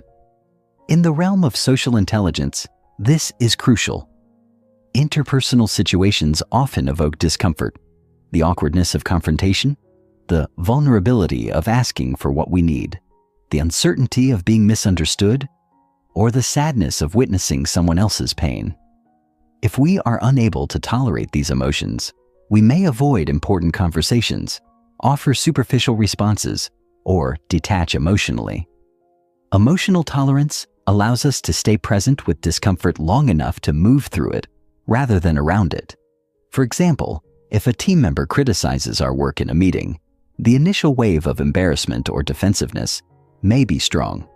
But with emotional tolerance, we can sit with that discomfort, remind ourselves that it is temporary, and respond in a way that keeps the relationship intact, perhaps by thanking them for the feedback and expressing our willingness to improve. Over time, as we build this tolerance, we become less afraid of difficult emotions and more adept at navigating them with grace. This expands our emotional resilience and makes us more grounded, mature communicators.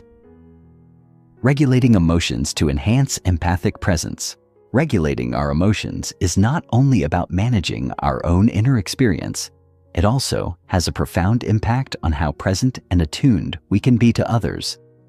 When our internal emotional world is chaotic or overwhelming, it's difficult to fully engage with another person's reality. Emotional regulation creates internal space for listening, for curiosity, and for empathy. For example, if we enter a conversation anxious and self-absorbed, we may miss subtle cues that indicate the other person is upset or struggling. We may interpret their responses through the lens of our own stress rather than hearing them accurately. But when we are calm, regulated, and grounded, we can be fully present. We can attune ourselves to the rhythms of another person's speech, the shifts in their tone, the emotions behind their words. This presence is a gift. It tells the other person, "I see you. I'm here with you. I care." In this way, regulation becomes the bedrock of empathy and connection. Without it, we may react from projection or defensiveness. With it, we respond from understanding and care, navigating power dynamics through emotional control. Emotional regulation becomes even more important in situations involving power dynamics, whether in leadership, mentoring, parenting, or negotiations. When we hold a position of authority, our emotional responses carry greater weight. A manager who snaps at an employee in frustration can shatter morale for days. A parent who explodes in anger may cause deep emotional wounds. Conversely, when leaders regulate their emotions, they model maturity and self-control, creating a culture of respect and psychological safety. Emotional regulation in these contexts includes the capacity to remain steady in the face of provocation, to offer feedback without shaming, and to lead with calm clarity during crises. It also means managing one's own insecurities, ego, and fears so they don't bleed into communication. In negotiations, regulation helps maintain strategic thinking and emotional detachment. It enables us to advocate for our needs without aggression and to listen actively even when the stakes are high. Navigating power responsibly requires us to be deeply aware of our emotional impact and to regulate in a way that fosters equity, dignity, and trust. Training the brain for emotional regulation. The good news is that emotional regulation is a trainable skill. The brain's neuroplasticity means that, with consistent practice, we can rewire our responses and build new emotional habits. Techniques such as mindfulness meditation, journaling, deep breathing, and body-based awareness practices are powerful tools for cultivating regulation. Mindfulness, for example, trains us to observe our thoughts and emotions without judgment, which weakens their grip on us. Journaling allows us to process emotions through reflection and insight. Deep breathing activates the parasympathetic nervous system, calming the body's stress response and restoring a sense of safety. Over time, these practices strengthen the prefrontal cortex, the part of the brain responsible for impulse control, decision-making, and emotional modulation, and quiet the amygdala, which governs fear and reactivity. With regular practice, we become less reactive, more centered, and more capable of maintaining emotional equilibrium in the face of stress. This neurological resilience directly enhances our social intelligence, allowing us to stay present, composed, and effective in our interactions. Real-world applications of emotional regulation. Let's consider how these principles of emotional regulation apply in everyday scenarios. In romantic relationships, moments of misunderstanding can easily spiral into conflict if both partners are emotionally reactive. But if even one person can pause, take a breath, and express their feelings calmly and vulnerably, the dynamic often shifts dramatically. "I feel hurt when you cancel plans without letting me know" is vastly more effective than "you never respect my time." In the workplace, a leader who receives negative feedback might feel defensive, but if they can regulate that response, they might say, "I appreciate you being honest. I'd like to understand more." In family settings, a parent confronted with a teenager's anger might initially feel triggered, but with regulation, they can respond with curiosity. It seems like something's really bothering you. Want to talk about it? These everyday examples illustrate that regulation doesn't remove emotion. It allows emotion to be expressed in ways that invite connection, clarity, and healing. In every context, our ability to manage our internal emotional state determines the quality of our communication and the strength of our relationships. The long-term rewards of emotional mastery. Mastering emotional regulation offers rewards that extend far beyond any single conversation. It reshapes the way we experience ourselves and others. With regulation, we become less beholden to emotional turbulence and more anchored in our values. We respond to life with greater composure, wisdom, and compassion. Relationships become less reactive and more responsive, less fraught with drama, and more rooted in mutual understanding. We begin to trust ourselves more deeply, knowing that even when emotions arise, we can handle them with integrity and care. This inner trust radiates outward, inviting others to feel safe, seen, and respected in our presence. Over time, emotional regulation becomes a quiet strength, a presence that influences and elevates every interaction we have. Chapter 8: Decoding the Unspoken, Mastering Nonverbal Communication. The language beneath words. Understanding body language as emotional context. In every conversation, there exists an invisible dialogue running beneath the words, one that often communicates more honestly, instinctively, and powerfully than anything that is spoken aloud. Body language, the core of nonverbal communication, is the subtle symphony of movement, expression, posture, and orientation that frames and colors our interactions. The way a person holds their shoulders during a discussion can speak volumes about their confidence or anxiety. A glance can express warmth or contempt, while a slight pullback of the head may signal doubt, disapproval, or discomfort, even if the accompanying words suggest agreement. The fascinating thing about body language is that it operates both involuntarily and habitually, revealing our subconscious emotional states to attentive observers. People often try to manage their spoken words, but far fewer succeed in fully controlling their nonverbal signals. This makes body language a powerful tool for anyone seeking to deepen their social intelligence. However, the key lies not in memorizing mechanical interpretations, such as assuming a person is lying because they look up to the left, but in learning to observe holistically.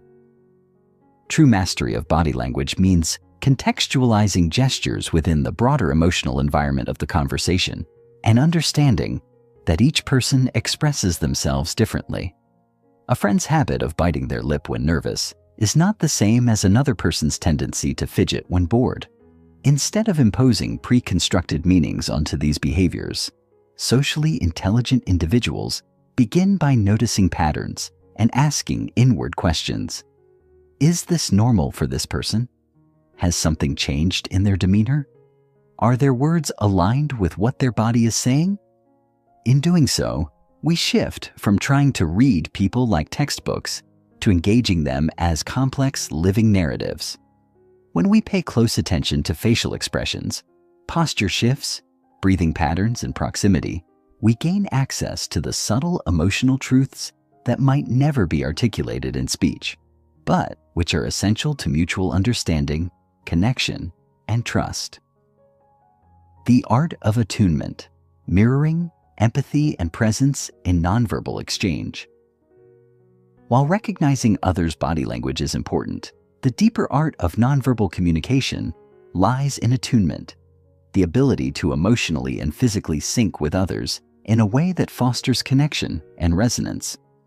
This kind of attunement is not merely about copying someone's posture or parroting their tone.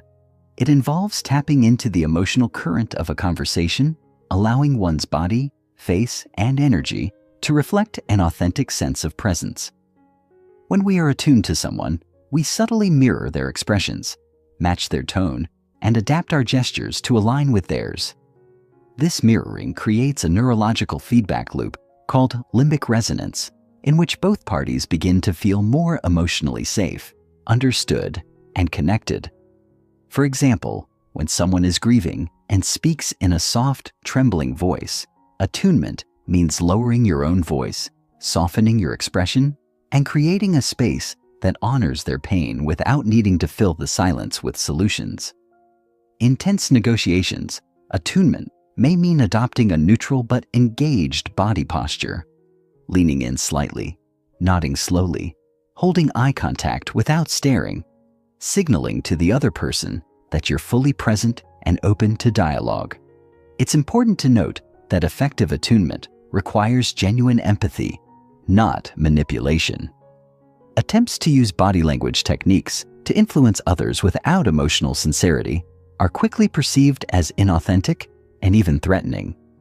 People have a keen instinct for incongruence, and nothing undermines trust faster than when someone's words and demeanor feel out of sync. On the other hand, when attunement is authentic, it creates an almost magnetic effect.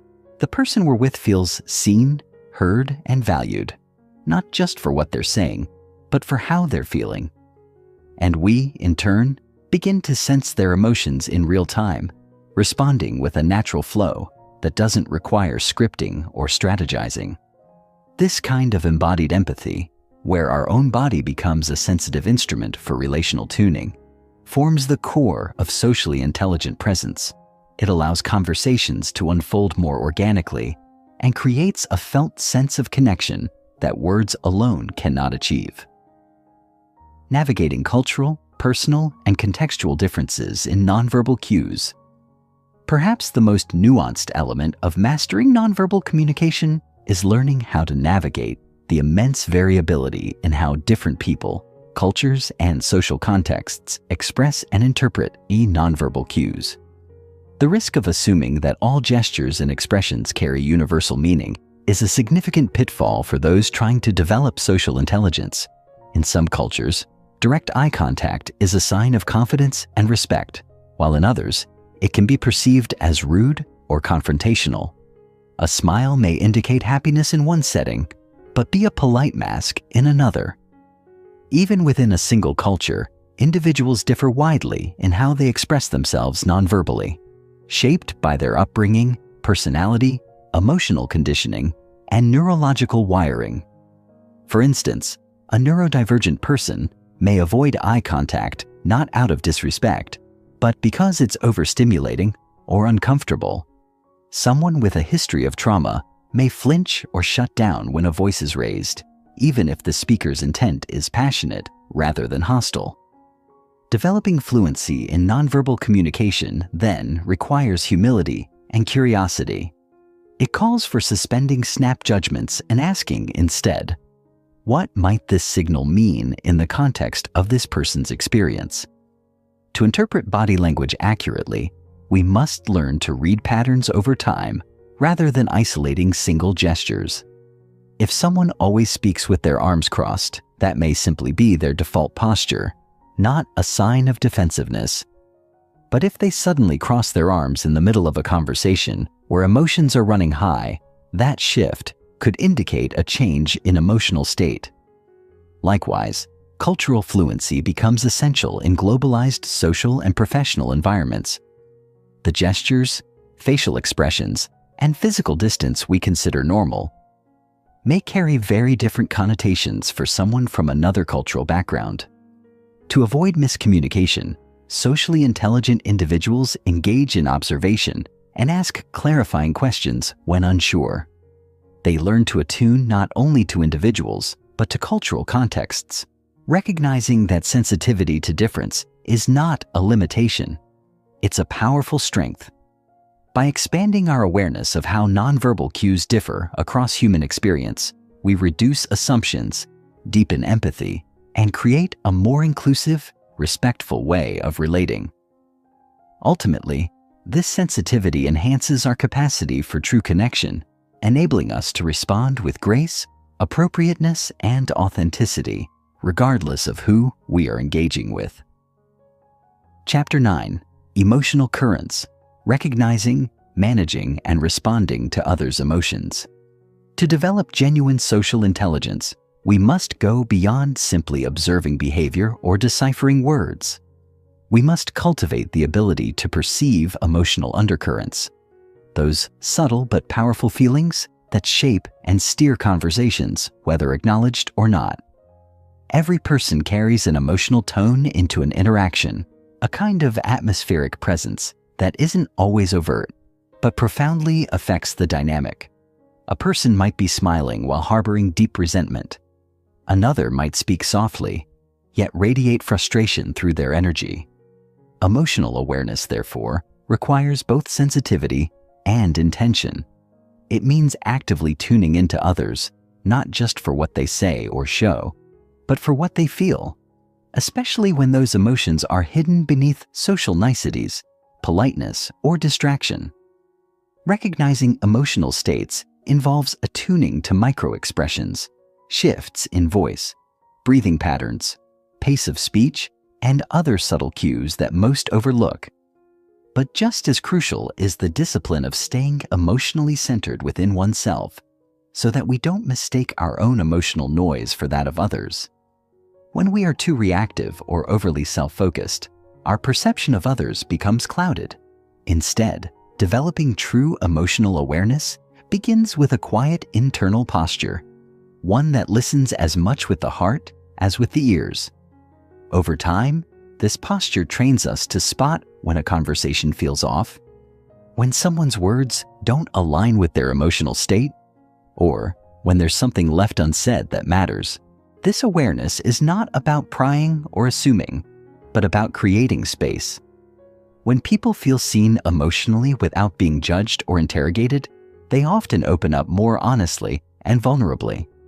Emotional awareness becomes a gift, an invitation for truth to emerge, for deeper connection to form. In this way, emotional sensitivity is not weakness, it is relational strength. It allows us to engage with others not merely on the surface of behavior, but at the deeper level of their emotional reality, where trust, meaning, and real change reside. Emotional regulation, responding. Instead of reacting in social situations. Once we've developed a sense of others' emotional currents, the next essential skill is emotional regulation, the ability to manage our own internal emotional responses so we can respond with clarity, empathy, and composure. In emotionally charged moments, whether in conflict, high-stakes conversations, or moments of vulnerability, it's easy to be swept up by our own feelings. Our brain's limbic system, which governs our fight, flight, or freeze responses, often reacts before our rational mind can intervene.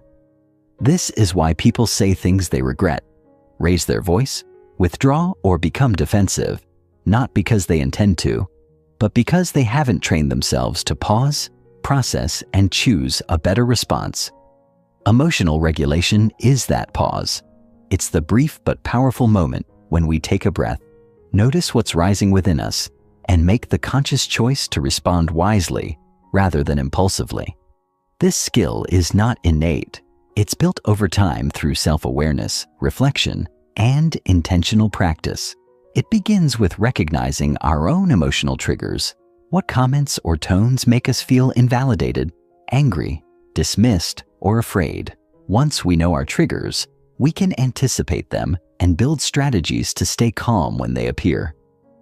This might include grounding exercises, such as focusing on your breath, mentally labeling your emotion, or reminding yourself of the larger goal of the conversation. The most socially intelligent people are not those who never feel strong emotions, but those who can stay present and composed while experiencing them. They know how to be angry without being cruel, to feel hurt without shutting down, and to be passionate without overpowering others. This kind of regulated emotional presence makes us not only more trustworthy, but also more influential, because people feel safer around us. They sense that we won't explode, collapse, or run away when things get hard. In professional settings, this composure can elevate your leadership. In personal relationships, it can transform conflict into connection. And in daily life, it allows you to face difficult people and situations with courage and grace. Emotional regulation, in essence, is a form of self-leadership. It's how we bring the best of ourselves into our interactions, even when challenged. Emotional responsiveness. Meeting others where they are with empathic precision. Understanding and managing emotions is not enough unless we translate that insight into action, into how we respond to others in a way that is attuned, compassionate, and constructive. Emotional responsiveness is the art of meeting people where they are emotionally, not where we wish they were. It means listening with more than just our ears and responding with more than just solutions. When someone shares frustration, they often don't need advice. They need acknowledgement. When someone expresses excitement, they want us to share in their joy, not dampen it with skepticism. Emotional responsiveness is about giving people what they need emotionally in that moment, which might differ from what we think they need logically. This kind of precision requires us to set aside our own agenda long enough to fully inhabit the emotional world of the other person, even briefly. It also means adapting our tone, timing, and content to match the emotional state of the conversation. If someone is deeply anxious, offering blunt facts may feel cold or dismissive. A softer, more validating approach can create the safety needed for their mind to open. Conversely, if someone is spiraling into overwhelm, an overly emotional response from us might escalate the situation further. Instead, providing calm, grounded energy can help anchor them. Emotional responsiveness is not about being fake or overly accommodating. It's about being strategically human. It's about choosing our responses in a way that honors both the truth of the other person and the integrity of the interaction. It often involves emotional labor, managing our own feelings to create a better emotional experience for someone else. While this effort can be taxing, it's also deeply rewarding. When someone feels truly met, when their emotional reality is not only seen but skillfully responded to, they feel loved, respected, and empowered. Relationships deepen, conflict de-escalates, trust grows. In professional environments, emotional responsiveness can make the difference between being a manager and being a leader, between having authority and having influence. It creates a culture of mutual respect where people feel safe bringing their full selves to the table. And in personal life, it strengthens every bond we care about. Practicing emotional responsiveness is an ongoing journey, but every time we succeed, we bring more empathy, kindness, and effectiveness into the world. And that, in the end, is what social intelligence is truly about. Not just understanding others, but uplifting them. Chapter 10. Navigating difficult conversations, turning tension into trust. Understanding the landscape of difficult conversations. Difficult conversations are not inherently negative. They are simply interactions charged with emotion, uncertainty, and stakes that matter. These can range from addressing a breach of trust with a friend, giving hard feedback at work, confronting harmful behavior in a family member, or even saying no to something you care about. What makes these conversations difficult is not the topic itself, but the emotional terrain around it. Fear of conflict, fear of rejection, fear of losing the relationship, or simply not having the words to articulate complex feelings. Most people approach these moments with a fight or flight mindset, either charging in too aggressively or avoiding them entirely. Neither approach works well. Avoidance breeds resentment and silence corrodes connection, while aggression often invites defensiveness and escalates tension. Navigating such conversations effectively requires first acknowledging their complexity. It means preparing ourselves emotionally and mentally before stepping into them, recognizing that success is not just about being right, but about preserving dignity, ours and theirs. To do this, we must be intentional. What outcome do we really want? What is the deeper need we're trying to express? Clarity on these questions grounds us. It shifts the focus from simply unloading our truth to fostering mutual understanding. In truth, difficult conversations are less about winning and more about listening well, speaking clearly, and holding space for both perspectives to breathe. When we come in with curiosity rather than control, with empathy instead of judgment, the conversation changes shape, tension gives way to exploration, and opposition becomes an opportunity to collaborate. The best conversations, yes, even the hard ones, become transformative not because they avoid discomfort, but because they navigate it with care, courage, and conscious presence. The power of framing and emotional tone. What we say matters, but how we say it often matters more. In difficult conversations, tone is everything. An accusatory tone can turn a well-meaning observation into an attack, while a gentle, sincere tone can make even challenging truths easier to receive. Framing is the act of consciously shaping how we present what we need to say, so it aligns with our intention and respects the emotional state of the other person. This doesn't mean being manipulative or inauthentic. Rather, it means owning our perspective without invalidating theirs. For example, instead of saying, "You never listen to me," we might say, "I feel unheard when we talk, and I'd love for us to understand each other better." This reframes the issue from blame to connection. It opens a door instead of building a wall. Thoughtful framing also requires us to examine our emotional tone. What energy are we bringing into the conversation? Are we tense, irritated, sarcastic, or guarded? Or are we centered, calm, and grounded? Our tone communicates more than our words ever could.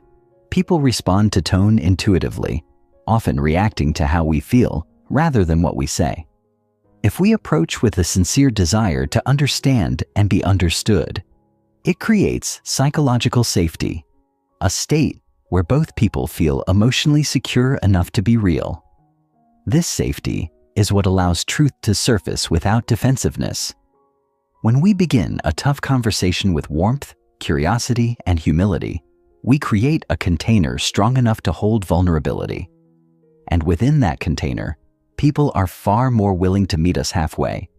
They don't feel cornered, they feel seen. So before any difficult conversation, check your tone and reframe your message. Ask yourself, is my language clear but kind? Am I expressing feelings without assigning blame? Am I inviting dialogue or demanding compliance? These questions don't dilute the truth. They refine it. They ensure that our message lands not as an attack, but as an offering, honest, courageous, and rooted in care. Listening as leadership, creating space for resolution. Most people think of difficult conversations as moments where we must speak bravely, but often our real power lies in listening. Listening is not passive. It's one of the most active, courageous things we can do in a conversation filled with tension.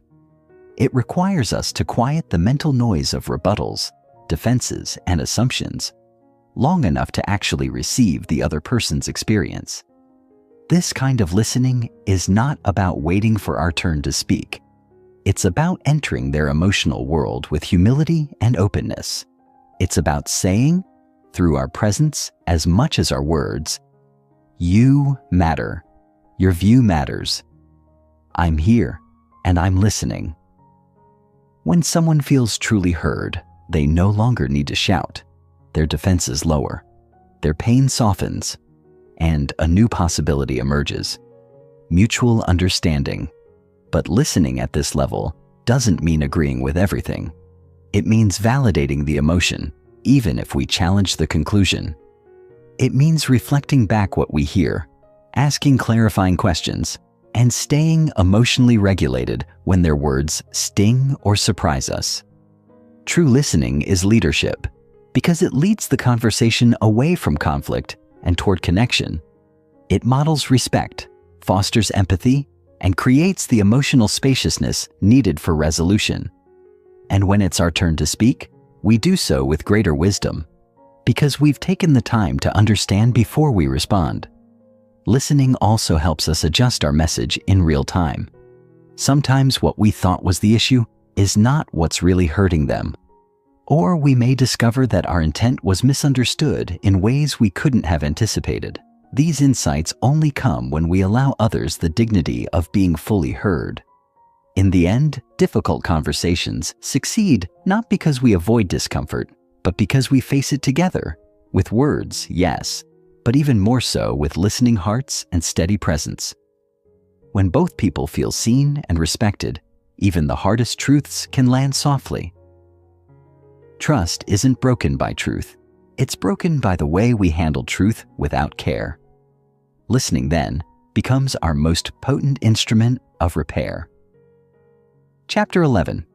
The Art of Influence, Shaping Outcomes with Subtlety and Integrity. Influence is not about manipulation, coercion, or dominating others.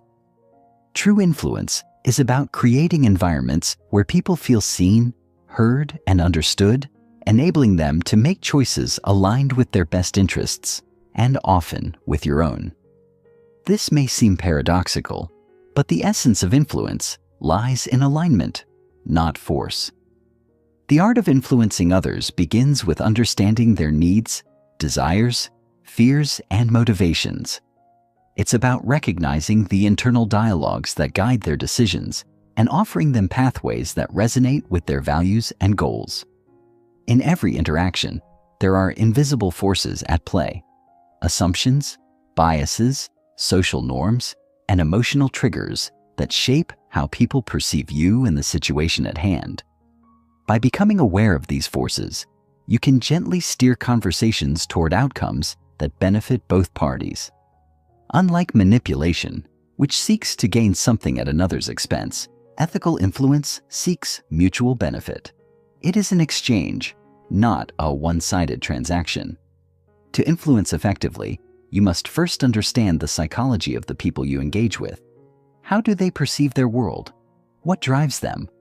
What makes them feel respected or disrespected?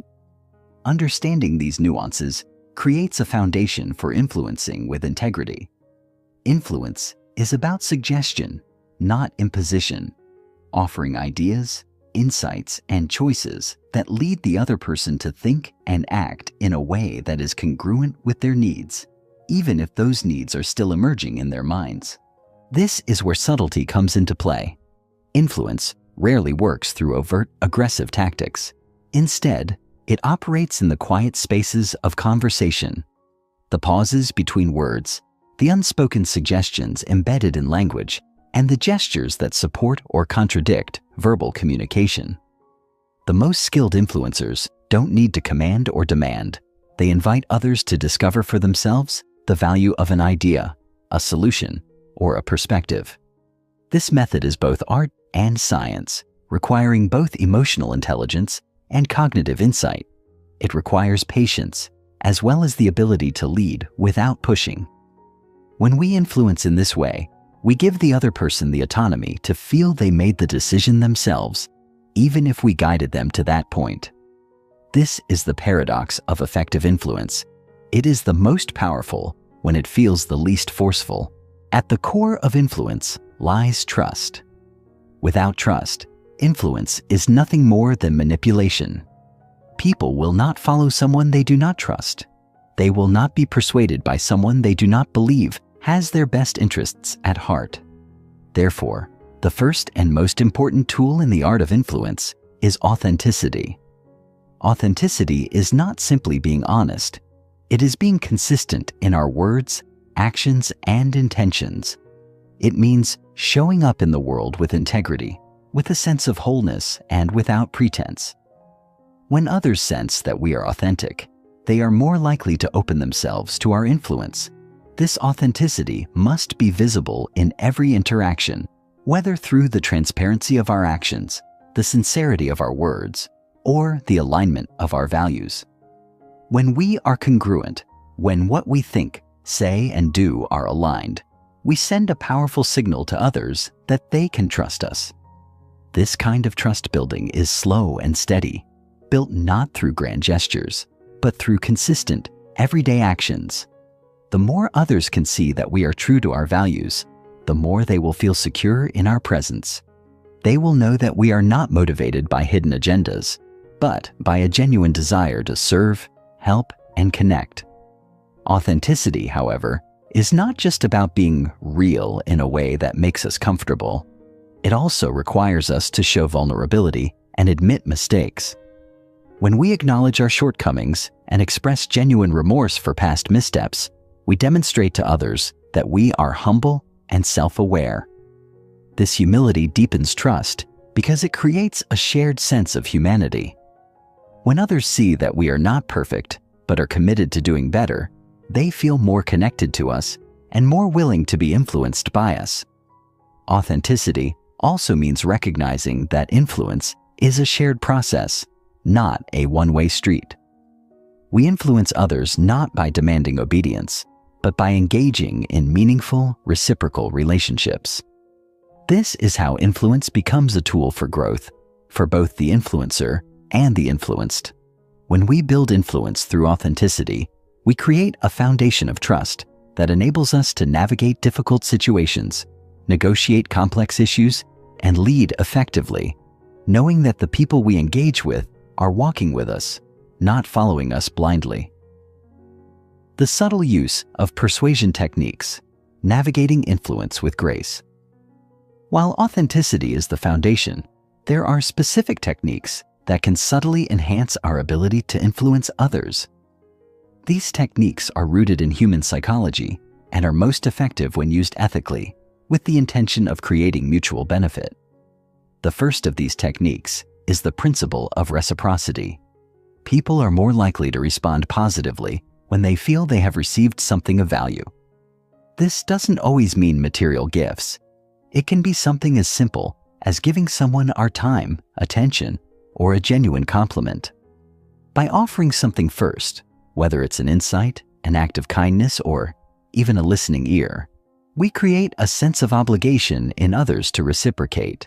This sense of reciprocity is hardwired into human nature. Another powerful technique is social proof. People tend to follow the crowd, especially in uncertain situations. When we can subtly show that others are aligned with our perspective through examples, testimonials, or demonstrations of collective agreement, we make it easier for others to adopt our viewpoint. This technique works because humans have an innate desire to belong to a group. The next technique is scarcity.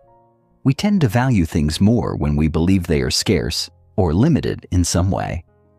By highlighting the unique nature of an opportunity, a resource, or an idea, we tap into this psychological trigger. This does not mean misleading others about the value of something.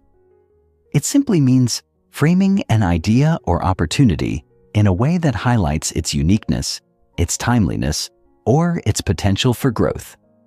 A fourth technique involves the principle of authority. People are more likely to be influenced by those they perceive as experts or credible sources of information. This doesn't require us to be an expert in everything we engage with, but rather to position ourselves as credible through our knowledge, experience, or demonstrated expertise. By communicating confidence in what we offer, backed by knowledge or past success, we increase our ability to influence. Finally, we have the principle of consistency. Once people commit to something, they are more likely to follow through, especially if their commitment is public or written down.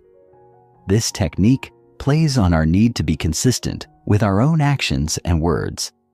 By encouraging small initial commitments, whether it's a small agreement, a shared decision, or even a simple yes to a question, we pave the way for greater agreement down the line.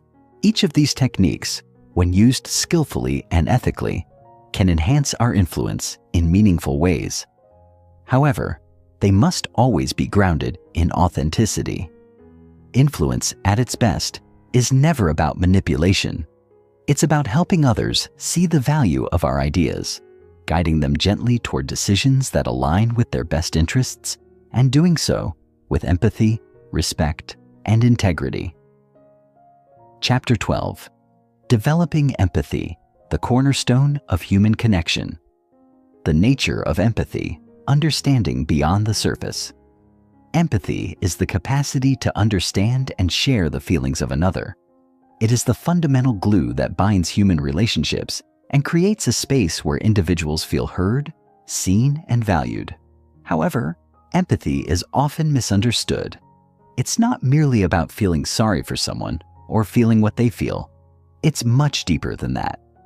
True empathy involves stepping outside of yourself to experience the world through someone else's eyes.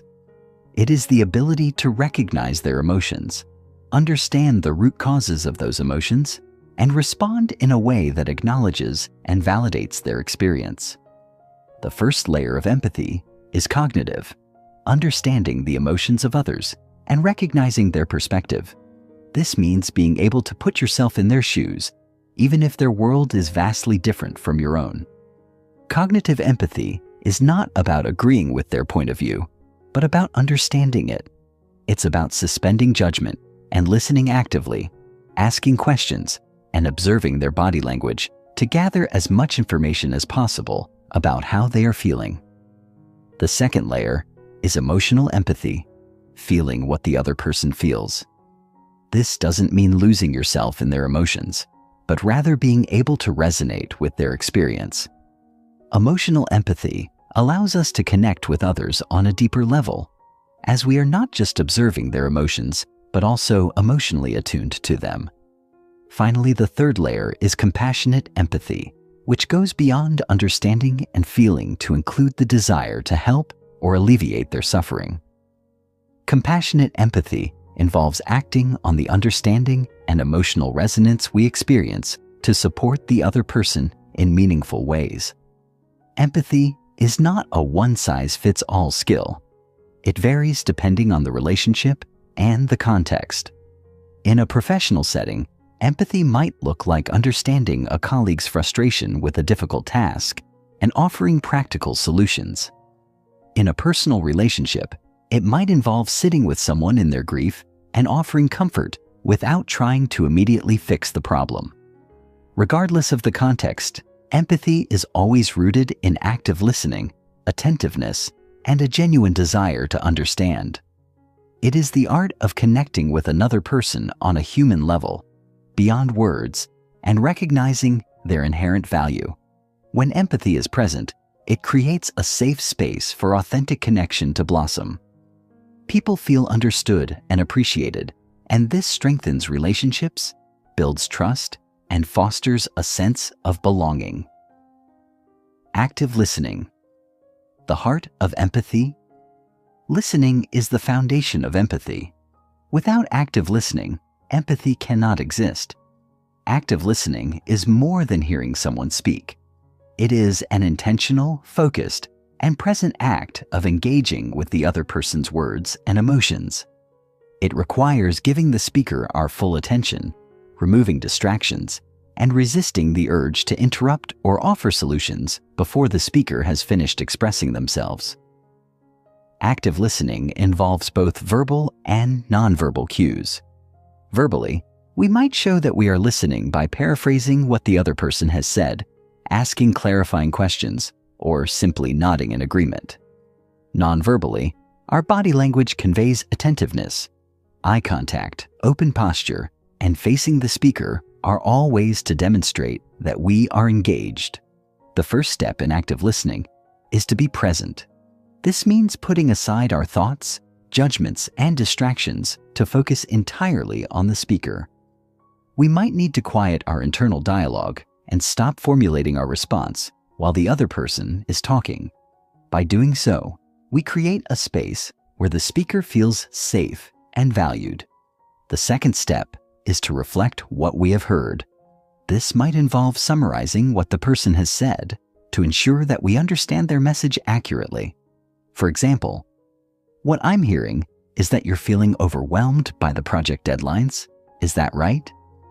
This shows the speaker that we are not just hearing their words, but are truly processing their emotions and thoughts. The third step is to empathize. Once we understand the content of what the speaker is sharing, we can offer emotional support by acknowledging their feelings.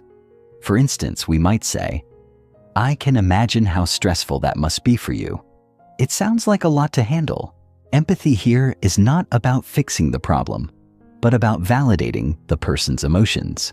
It's about saying, "Your experience matters and I understand how you feel." Active listening requires us to be patient and non-judgmental. It is easy to fall into the trap of wanting to solve the problem or offering unsolicited advice. But empathy thrives when we resist the urge to fix and simply hold space for the other person to express themselves. Sometimes, the best thing we can do for someone is to listen without offering solutions, just providing a compassionate presence. Active listening is a skill that requires practice, but it is one of the most powerful tools for building empathy. When we listen with empathy, we create an environment where people feel seen, heard, and valued. And that is the essence of human connection. Cultivating empathy, practices for developing deeper connections. While some people may have a natural inclination toward empathy, it is a skill that can be cultivated and strengthened over time. Developing empathy requires intentional practice and a willingness to step outside of ourselves to understand others. One practice for cultivating empathy is perspective taking. This involves intentionally imagining ourselves in someone else's shoes and considering their thoughts, feelings, and experiences. It may be helpful to ask ourselves, what might they be going through right now? How might they be feeling in this moment?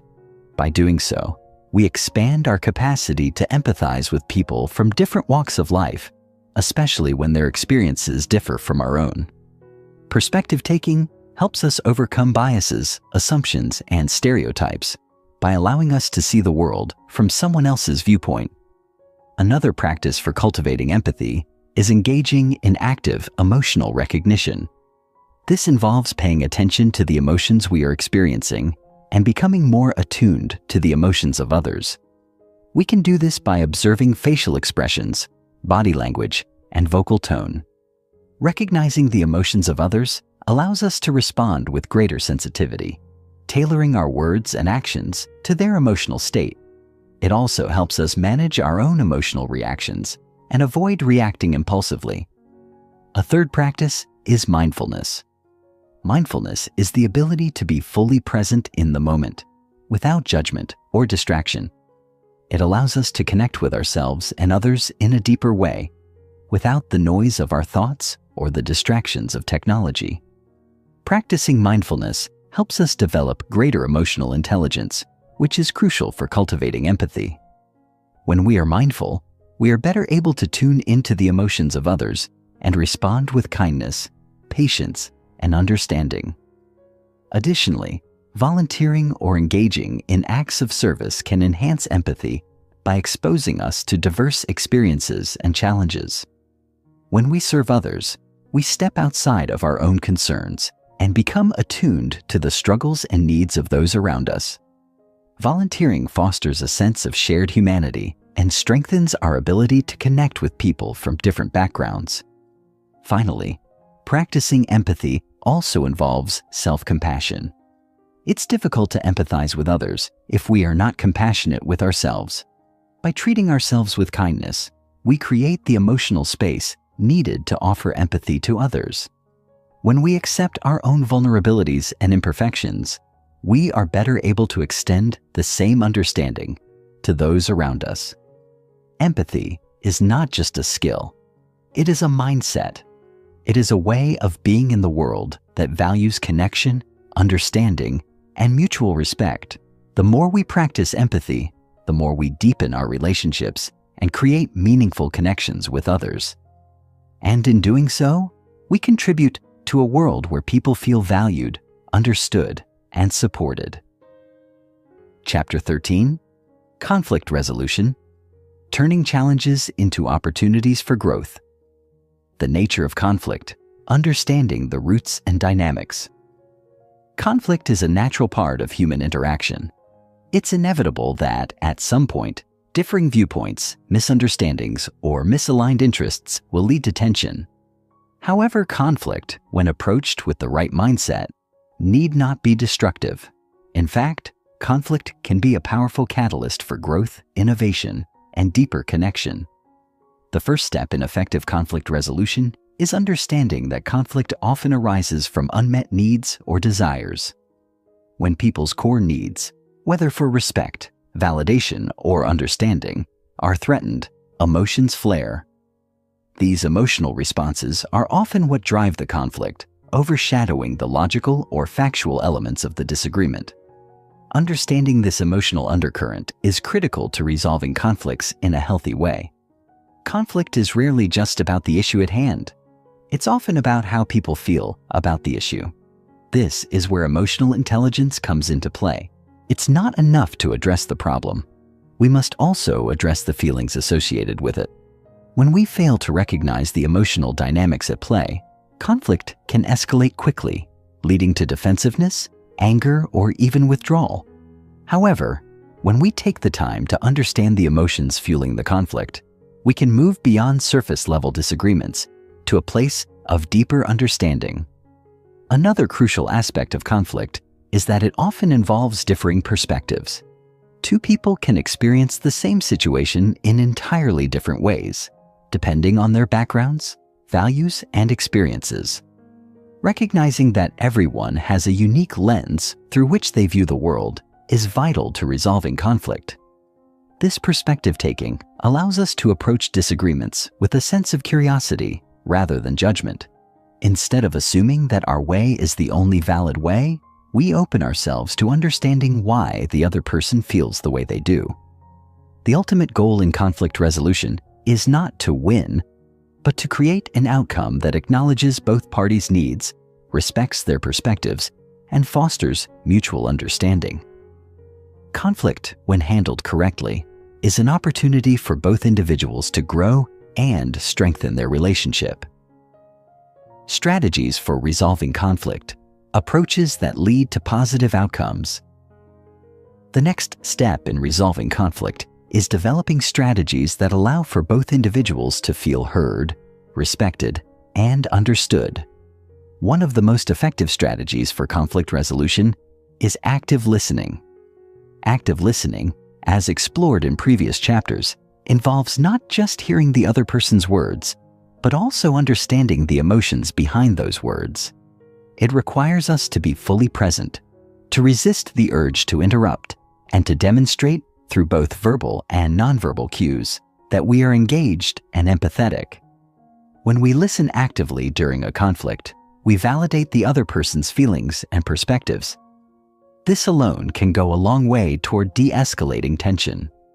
Often, people in conflict simply want to feel heard. Once they feel understood, they are much more likely to be open to finding a solution. A second strategy is to use I statements rather than you statements. When we say, "You always interrupt me," the other person is likely to feel blamed and become defensive. However, if we say, "I feel frustrated when I'm interrupted," we are expressing our own experience rather than accusing the other person.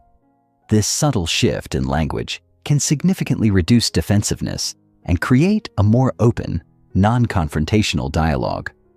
Another powerful strategy is reframing.